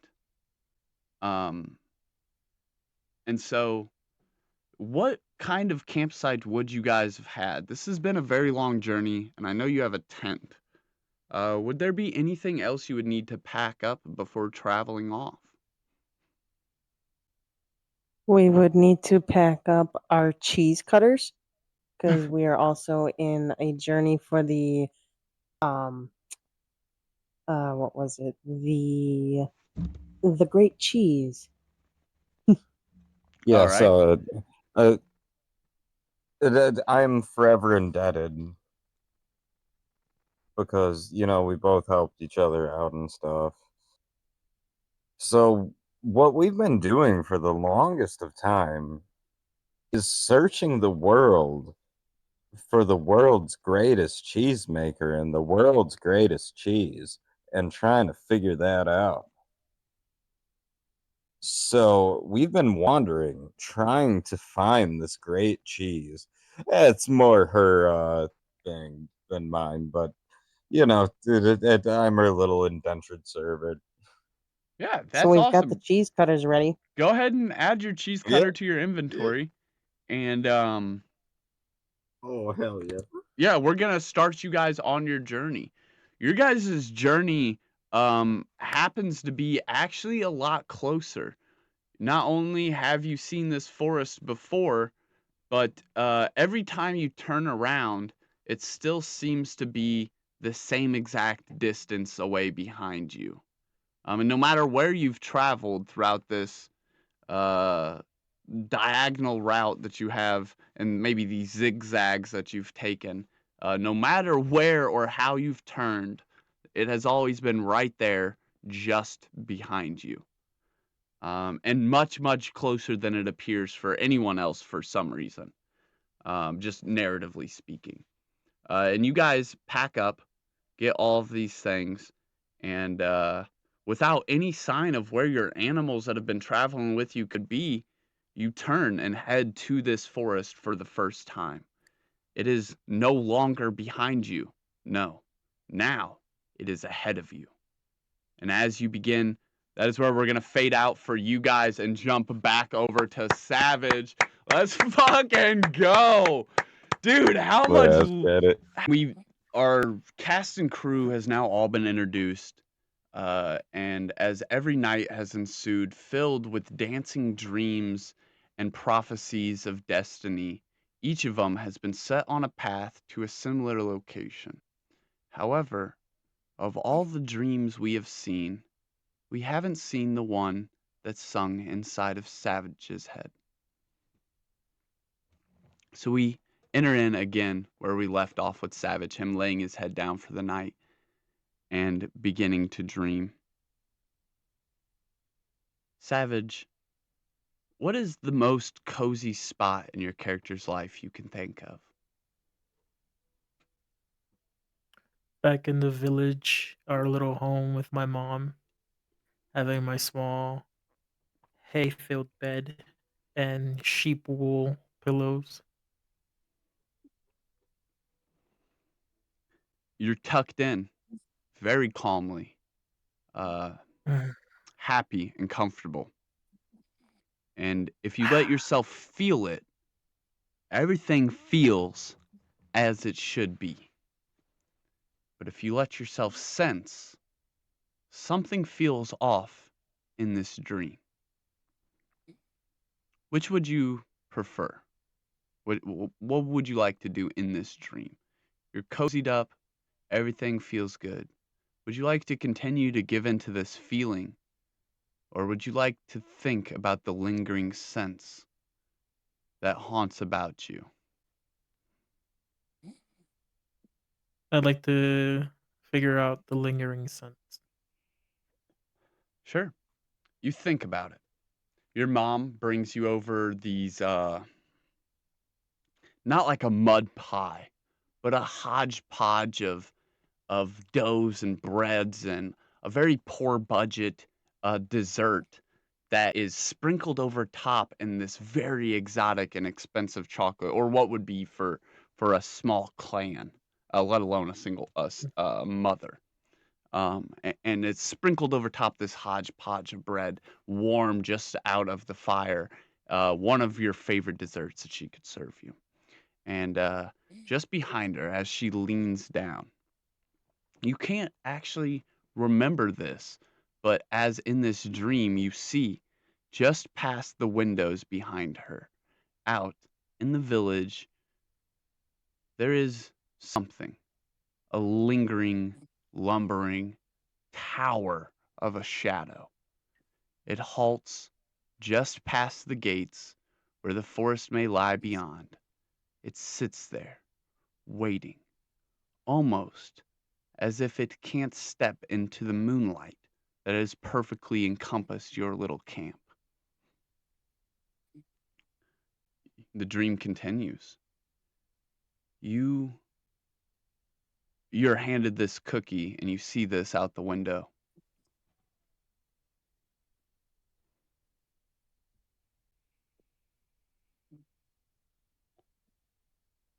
Hmm. You want to eat the What is that? cookie? I was gonna say, yeah, as I'm munching on my cookie, I asked my mom, "What's out there?" And As something pieces of about the cookie this crumble. seems very real. You remember this. You remember asking her, "What's out there?" And she replied back as familiar as she did in your actual memory. "Oh, there's nothing there. It is all fine. The moon will keep us safe. The moon watches us until the sun rises to watch over us again." And she kind of toddles you as if uh, you leaned into the sense, so you're picking up on some of the details here as an adult.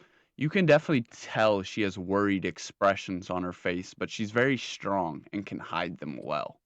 And so she comforts you as any mother would comfort her son in such a dangerous situation, almost uh, placing her faith in the veil of the moon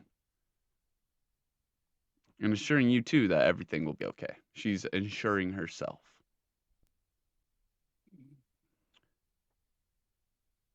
As you get this cookie down and the thought of this has faded from your mind, you can remember not what happened, but you can remember the roars of a dragon, unforgettable, louder than any beast.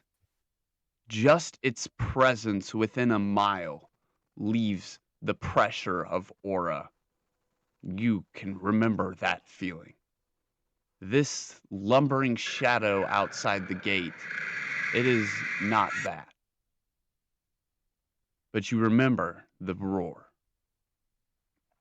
As the idea of what this dragon may look like swims around in your dream hysteria, you are brought through these winding colors that try and bend and picture what the dragon would look like, what kind of beast this roar would come from. Um, and as these colors of entropy bend and wrap around, slowly they begin to fade from their chromatic colors and into gray, and eventually that gray into black as the silhouette in front of you, almost shaping out that lumbering figure before every silhouette. The entire visage of everything you can see in front of you, like an easel that has been dumped on by a gallon of paint, becomes as pure as the night sky black without a star in sight.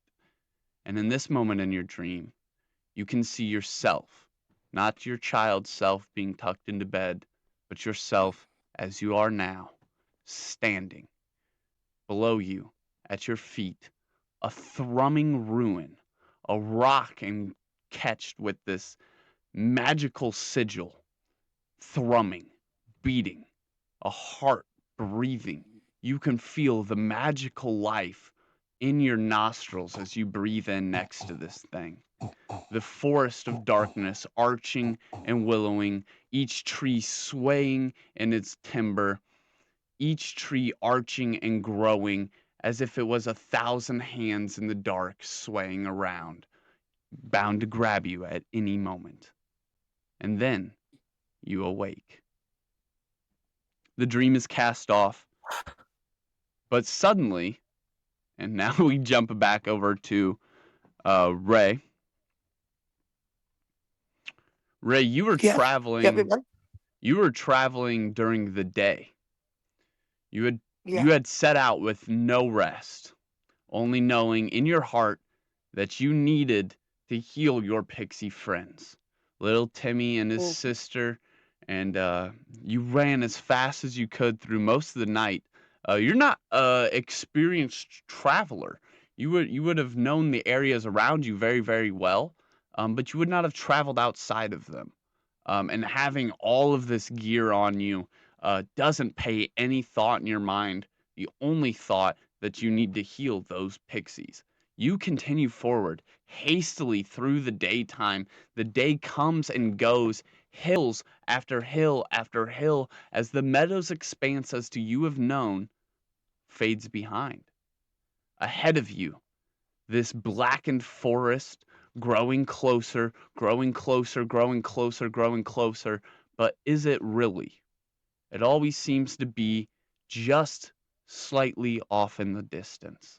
And you get closer and you get closer and you get closer. But do you really? And you think this again, as it's just off in the distance. And now the sun has set without you even noticing. The moon welcomes you in. You do not feel tired, though you are exhausted. Your body, not only not sleeping the first night, but now running an entire day. You have not stopped through this night.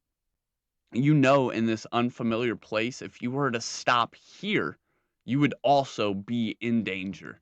There are definitely signs of many, many big animals making their way through what begins to look like etched timber. There are still some hills, but you're getting farther and farther and farther and farther away from the meadows you've ever known.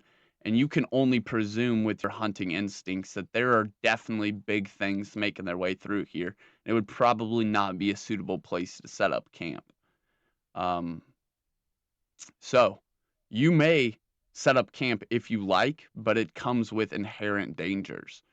If you were a party, Mm. you would be able to have someone stand watch, and you guys could rotate and still benefit from a short rest each. But you don't have anybody with you. You are alone, and there is a deep feeling from within you telling you it would be better to adventure forward. I suppose I am going to have to adventure forward. I might be tired. I might have gone a long way, but I can't stay there if it's not safe. I'm not willing to, give up my safety.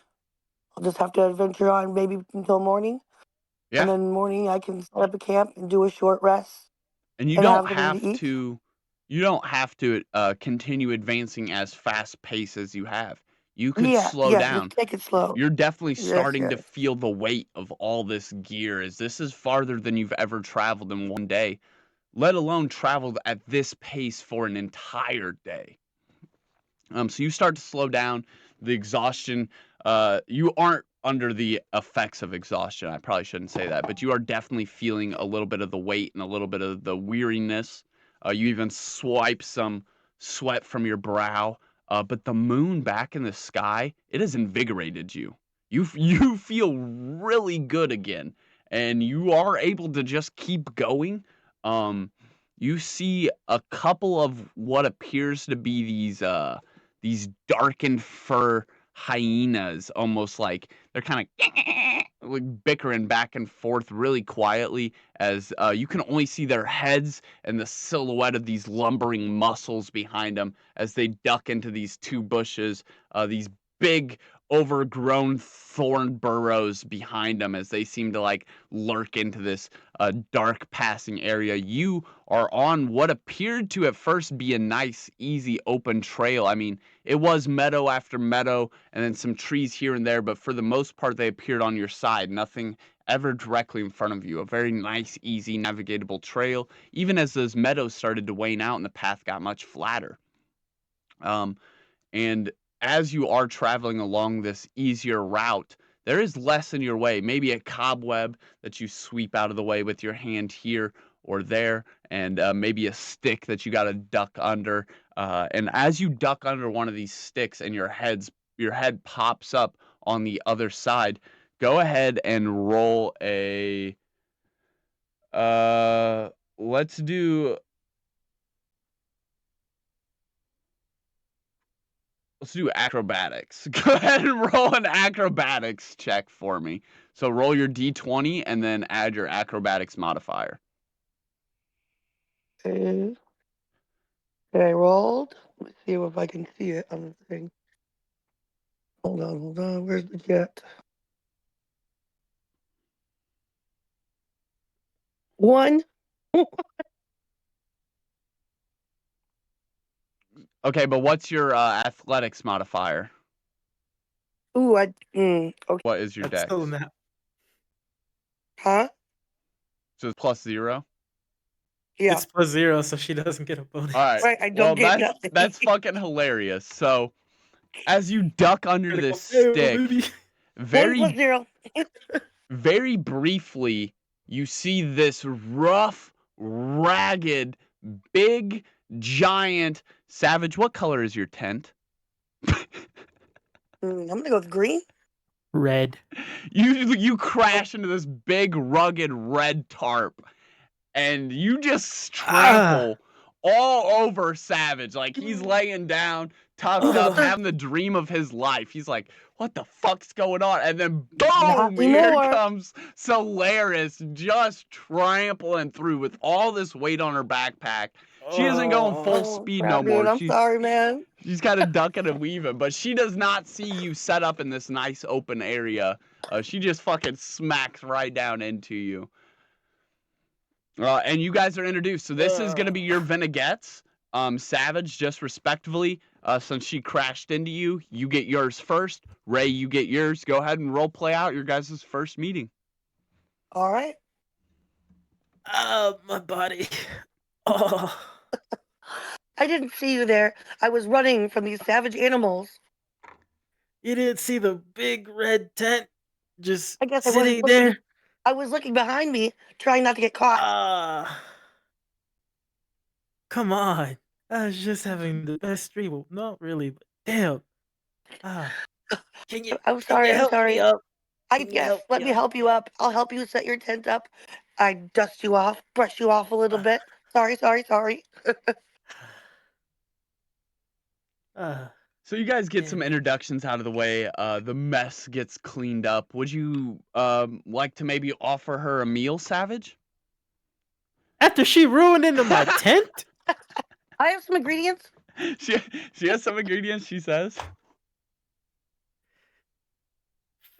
Fine, I'll provide the fire and the pot you put in the food.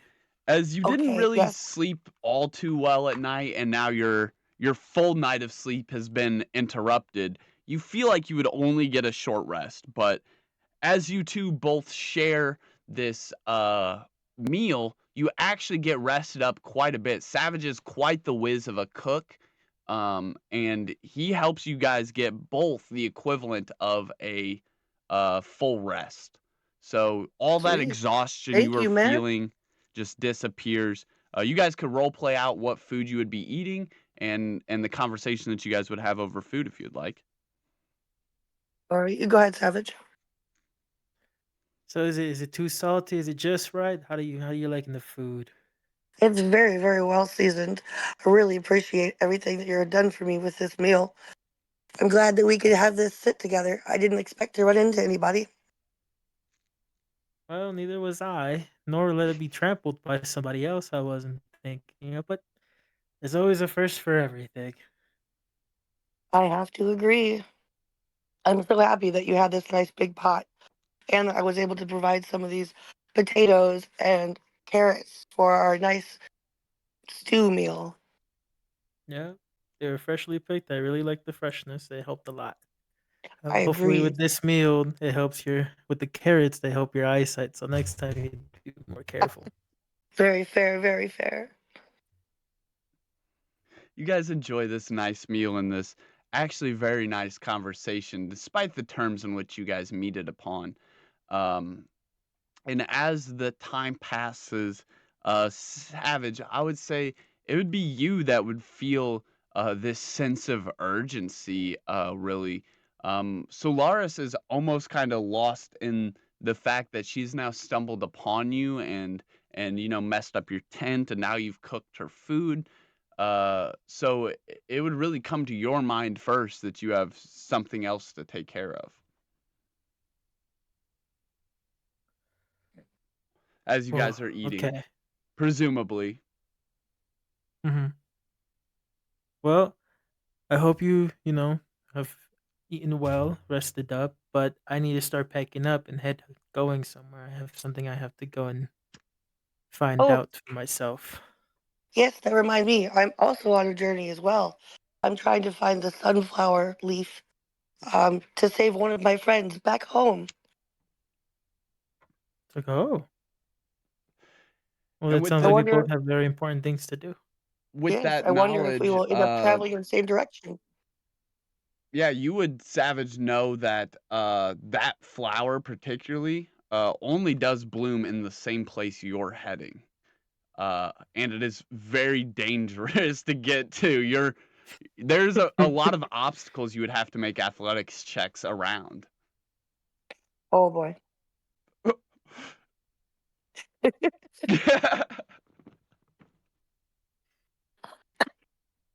Those big warping vines and the that slumbering field of these big giant dark structures, that's the forest. You were going the right way, but as all this started to happen, you kind of veered off your path, taking the easier route, which is not exactly where this dark area is. So you guys are almost to the forest. And Savage, now you know that she is planning to actually go into the forest. Well then, once you get ready, set to go, I will go with you so we can journey on and see if we can help your friends together and Thank hopefully you. find the answers I need to see. Yes, thank you so much. I'd love to join on your journey and for you to join me. And I'd be grateful to help you also find out what you're looking for. Thank you, thank you. With that, you guys would Savage, you would probably pick up your camp, being very proficient at doing so and knowing where each tent pole goes and how to exactly fold up your tent tarp. I'm sure that you would do most of this alone, unless Ray would like to help. Unless you don't, you can take a free interaction if there's anything you'd What's like that? to prepare before you leave. You could look around at the local wildlife. You could see if there's any plants around, things like that. Perhaps I could gather some things or anything I find, or maybe some, um, I don't know, I guess, yeah, grab maybe I can go hunt for a little bit and get us some meat for us to travel with while he cleans up. Yeah. All right. So you would set off to do that, Sure. maybe getting some food to go into this denser forest where hunting might be a little more Yeah. difficult. Um, Mm-hmm. yeah. So we'll say that you set off to do that, and a little bit of time passes while you're out there looking around. Savage, you have basically the whole camp packed up now, but in your pocket, you feel something wiggling around, right where you tucked the letter away. Oh, yeah. What is what is this? And as you get it out, you can quickly see that stamp that was on it, the silvery, misty wings, is actually not a seal at all. And it is like wiggling around the envelope like veins, like moving around and coursing and finding these different patterns through the envelope for some reason. Mm-hmm. Um,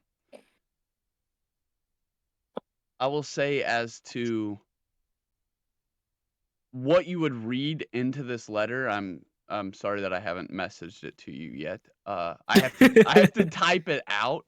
I was not that prepared of a DM, so I have to physically type this out. I don't want to say it because then it gives away too much for other people.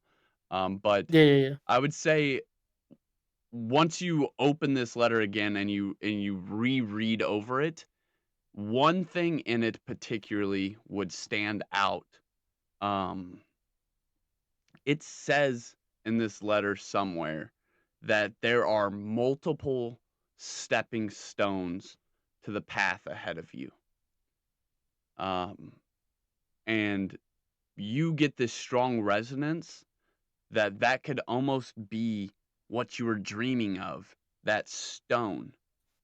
But her showing up and trampling over you at the same time you're dreaming of that stone just feels too coincidental.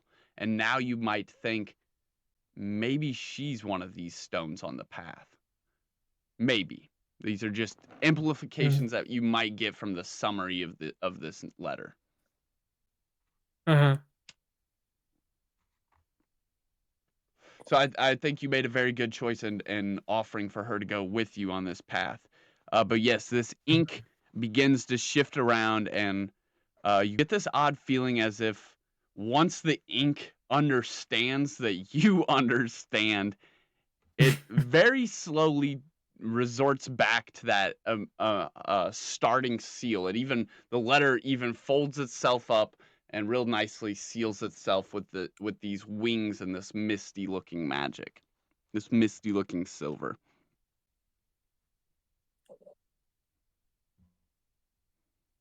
And then Ray, Hmm. on your Yes. hunt,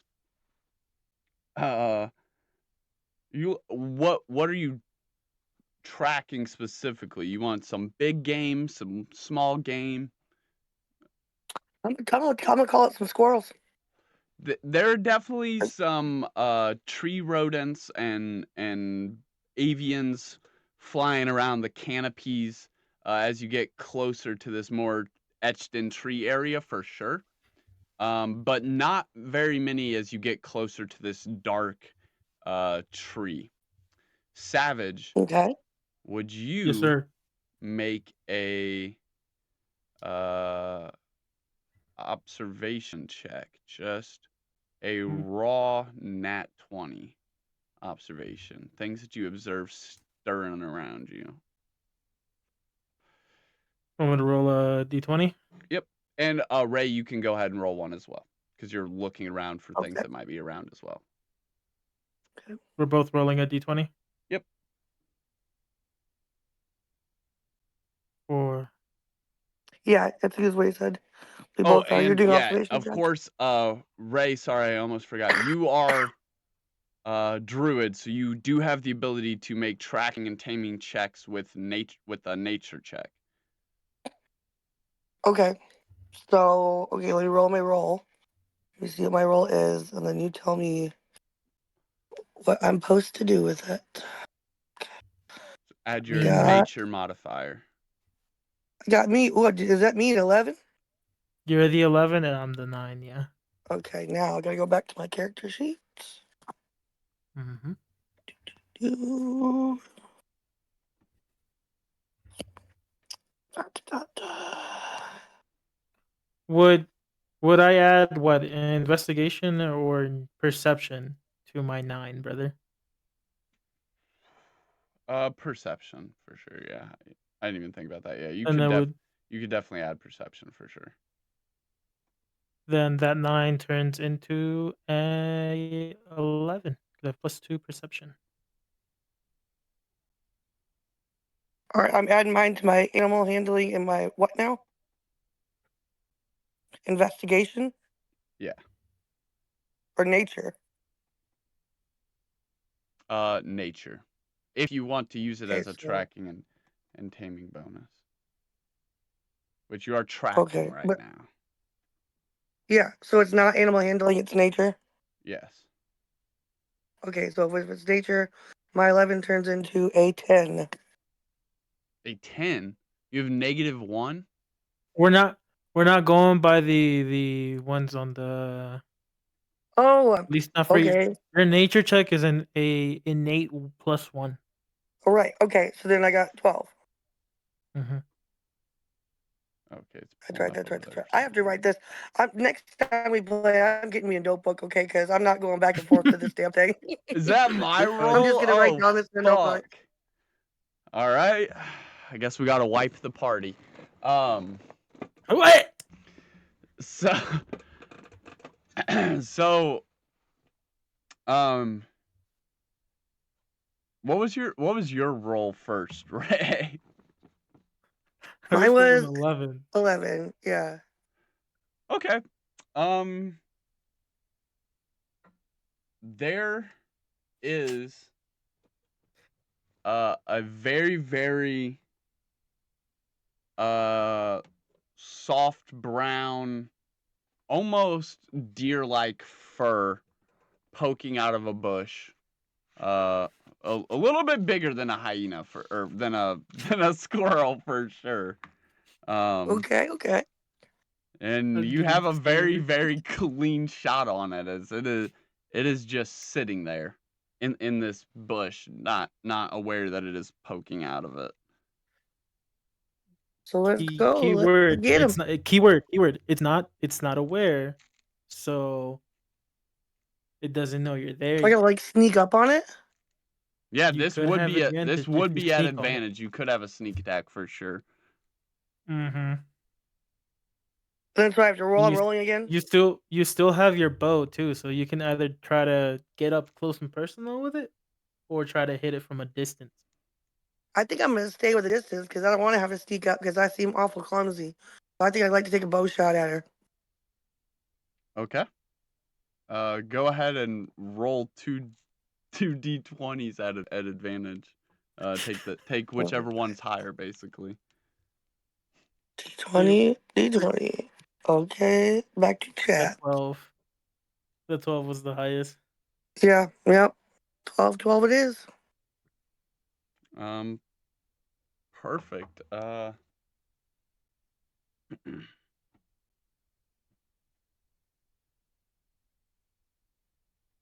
don't think it really gets a chance to react, but let's just see what the what.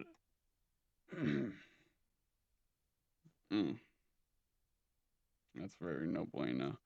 Yeah. So sure as shit, you fucking you line up this bow and you fling it, and it heads forward right into that brown bundle of fur. Go ahead and roll for damage as you see. Go ahead and roll for damage as you see the ball of fur kind of uncurls a little bit, and the top of the tuft sits up, and this baby hyena just like howls in pain. It's like, and Oh boy. very All right, here I quickly go for from rolling. the side, you would hear these tree branches snapping from right where those two hyenas from earlier disappeared at. Crap. Well, I got an 18. Yeah. But So I that feel like I'm about to no, get got by some Sorry, hyena parents. you have to roll a. I think the bow is a D8, and then Okay. for a stone arrow, you also get a D4. Okay, so You're my gonna D8, you're gonna roll the D8, which is a 2 now, and then 2, the D4. and the D4, 3. A total of 5. Mm-hmm. All right, yeah, that does an incredible amount of damage. It is not quite enough to kill it. Ooh. Actually, it's only 1 point. We might just say it is enough, so poor thing's out of its misery.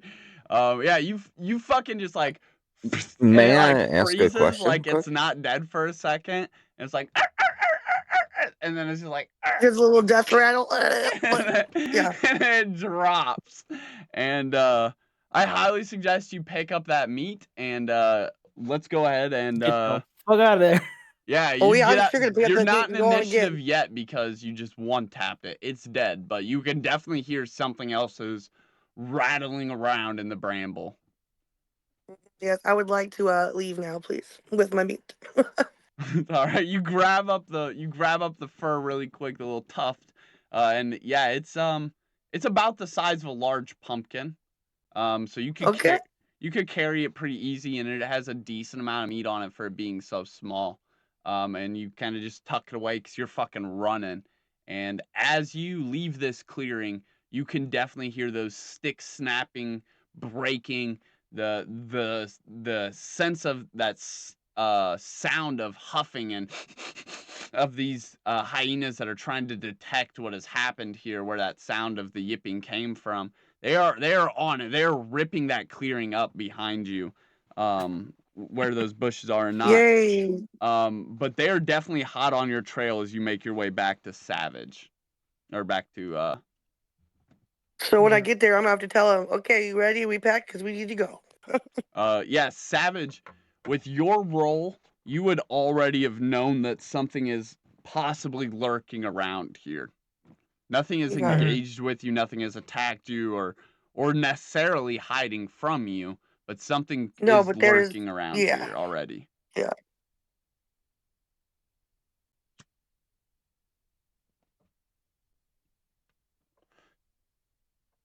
it is your turn. You two to decide what you want to do. You could talk it out real quickly, or just run.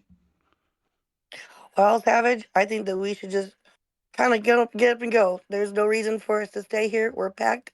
We're ready for our journey. We've got some meat, and I feel like there's some other little creatures around here that we don't want to run into. How do you feel about that? Sounds good to me. Well, off we go. All right. Do do do In do what do do type of do. manner would you leave? You leaving I feel like hastily? medium. Or are you leaving Hmm. neat? Like why can I not remember your character's name right now? I'm so sorry, Savage. Vero. Vero, like Vero Vero, Vero. would have done in the past. How are you leaving this area? He would Vero, be I feel like trying that's you. to. I was gonna say he'd be trying to leave as quick as possible, but trying to make the least amount of noise. So try Oh, to and you've avoid already Yeah. like cleaned up. My bad. That is my bad as a yeah, DM. Yeah, You've yeah. been So he's already packing up packed and up. cleaning up by yourself Yeah. this whole time. Yep. Yep. yeah. Yep. So you would leave it very So clean, I would. very neat. hmm All right, and And then then I guess we would try to leave. It'd be like we would try to go as quickly as possible, but not too much to make noise, as well as to avoid any like uh open clearings because it's more liable for getting jumped or attacked from. Try to stay behind trees or cover as much as possible. so go ahead and make an I can agree intelligence with that. check real quick for me, Savage. Sorry, I'm not trying to make you guys make too many actual battle rolls here, but go ahead and make an intelligence check. This is good practice. What Yeah. dice? D20. Damn it! Let me check my intelligence. Uh, that turns into an 8. Okay. You maybe are not a hunter, but in this time of moving around, you've known how to not get hunted. That's why this letter arriving was so unsettling. Um, and what you would know of these hunters, like you just said, um, these open areas are not as safe as they appear. In fact, it is very difficult to hunt in the darkened woods, and the only reason you would probably see hunters in there is because life scarcity out here in the meadows has been wearing thin, much like the plants that have been dying off and the new ones that have been spawning in Solaris. You would know that, and now Savage Vero would know the animals are probably following a similar habit. Something here is shifting the environment, Hmm. the natural order. Would you like to make a nature check before we jump over to? It couldn't hurt. Would I roll on a d20? Yeah, and then add your nature modifier. Both Ooh, of us, for 19. sure.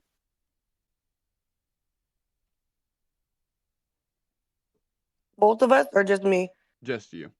Well, I mean, you both Okay. Yep. can. Sorry, you're together now. You both can roll a Yep. group nature check. I'm going with that. I'm not. I can't roll anything higher than that. All right, and then Yeah, I add would say your. I got 19. So hell. Do you not wait? What's your class, Savage? Vero? Mine is I think shadow. Uh, shadow lexicon. Oh, okay. Um. All right. So that's not gonna give you any nature bonuses, correct? Yo, All right. So so she got a 19. 19. What did And you don't I get? have 2 plus What did 2 you get, nature or Savage? something or no? Vero. Weapon. Yeah, add your nature modifier as well, Solaris. Back to my character sheet. I feel like my character sheet is not like I don't think I'm reading it wrong on some parts. Okay, so I gotta go back down to the skills and tools, right? Yeah. And my nature is gonna be -1. All right, it's 18, I guess. Okay. Your nature is -1. See, I think I'm reading the wrong So, thing. so Or I the don't have it set nature up right. on the skill one's hers, it is -1, but it evens out with the +1 from her class. Right. Oh, So okay. it'll just stay at 19, right? Okay. Mm-hmm. Okay. That makes sense because we made it to where you get things accessed at level 0 instead of level 3. That makes sense. Yeah. Mm-hmm. All right. So you get a raw 19. Yeah, you both as a group nature check, you both get a heavy sense that anything you run into is going to be very hungry, as most of the prey animals around here have been dead for quite some time. You see maybe a scattering of bones, but they seem ancient. Not only picked dry, but cracked, falling apart. They're like old. Things Mm-hmm. as the closer you get to the source, the more it seems the natural order of things has been shifted. There's something wrong about the plants, there's something wrong about the animals. There's not a lot of prey around, and you definitely feel like all of these predators have to be starving if not dying out as well. Mm. Can I do a thing like what if we like run into a predator, or like I could like throw him a piece of meat or something to get him to like leave us alone, or like Yeah. is that a thing? Yeah, absolutely. Okay. Anything you can imagine Yeah. is a thing. That is Okay. that is true. Definitely something you could do. Let's leave out of this scene here as you guys make your way into this deep bramble. Exactly where Ooh. you touched along the side of earlier. This is where session 0 actually takes place. So we picked up with you guys on where we faded out from the picture at. As we fade in, you guys left off at night, and you have not only walked the chorus of that night, but the day as well.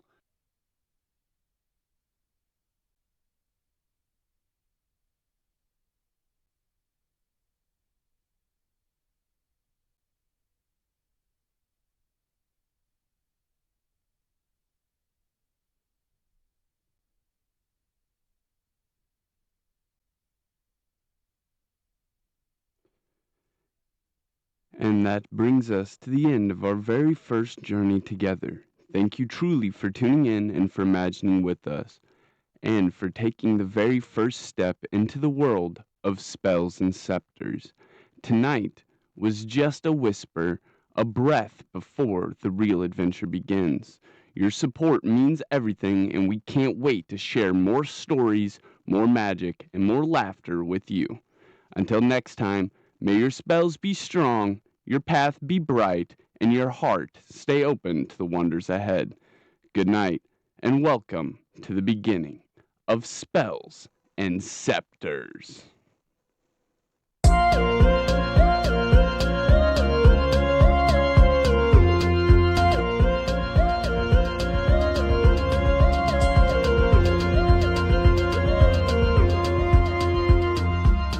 Before the world knew flame or fate, before the sanctum raised its gate, a dragon wandered tired and worn through misty skies of silver morn. It searched for peace, a place to lie, beneath the glow of moonlit sky, and in a valley hushed between two gentle hills of twilight green, it bowed its head in softened light, and drifted deep to dreams of night. It dreamed of fire burning bright, of honor shining pure and white, of moonlit sacred, calm and true, of secrets old and wonders new. From dragon dreams to whispers grew, a hint of halls the world once knew, where mysteries danced in shadowed air, and magic bloomed in hearts that dared. That was the dawn of what would be, where five fought fate in unity. Their story closed, their watch now done, 5 voices fading into one. And so I speak across the yore, to those who brave what lies before. Oh, hero born of flame or field, of moonlit craft or truth concealed, step forth, past revealed, consume your fate unsealed. For now the sanctum stirs to see what new made legends you will be. The dragon breathes the dream once more, a calling through the ancient door. Hero before the past is through, the tale now waits to open you. Take clues I've left and missed and do. Seek what is hidden, chase what's true. For the sanctum keeps its promise still, in silent halls and moonlit chill. It watches all you choose to do, and it's long been waiting here for you.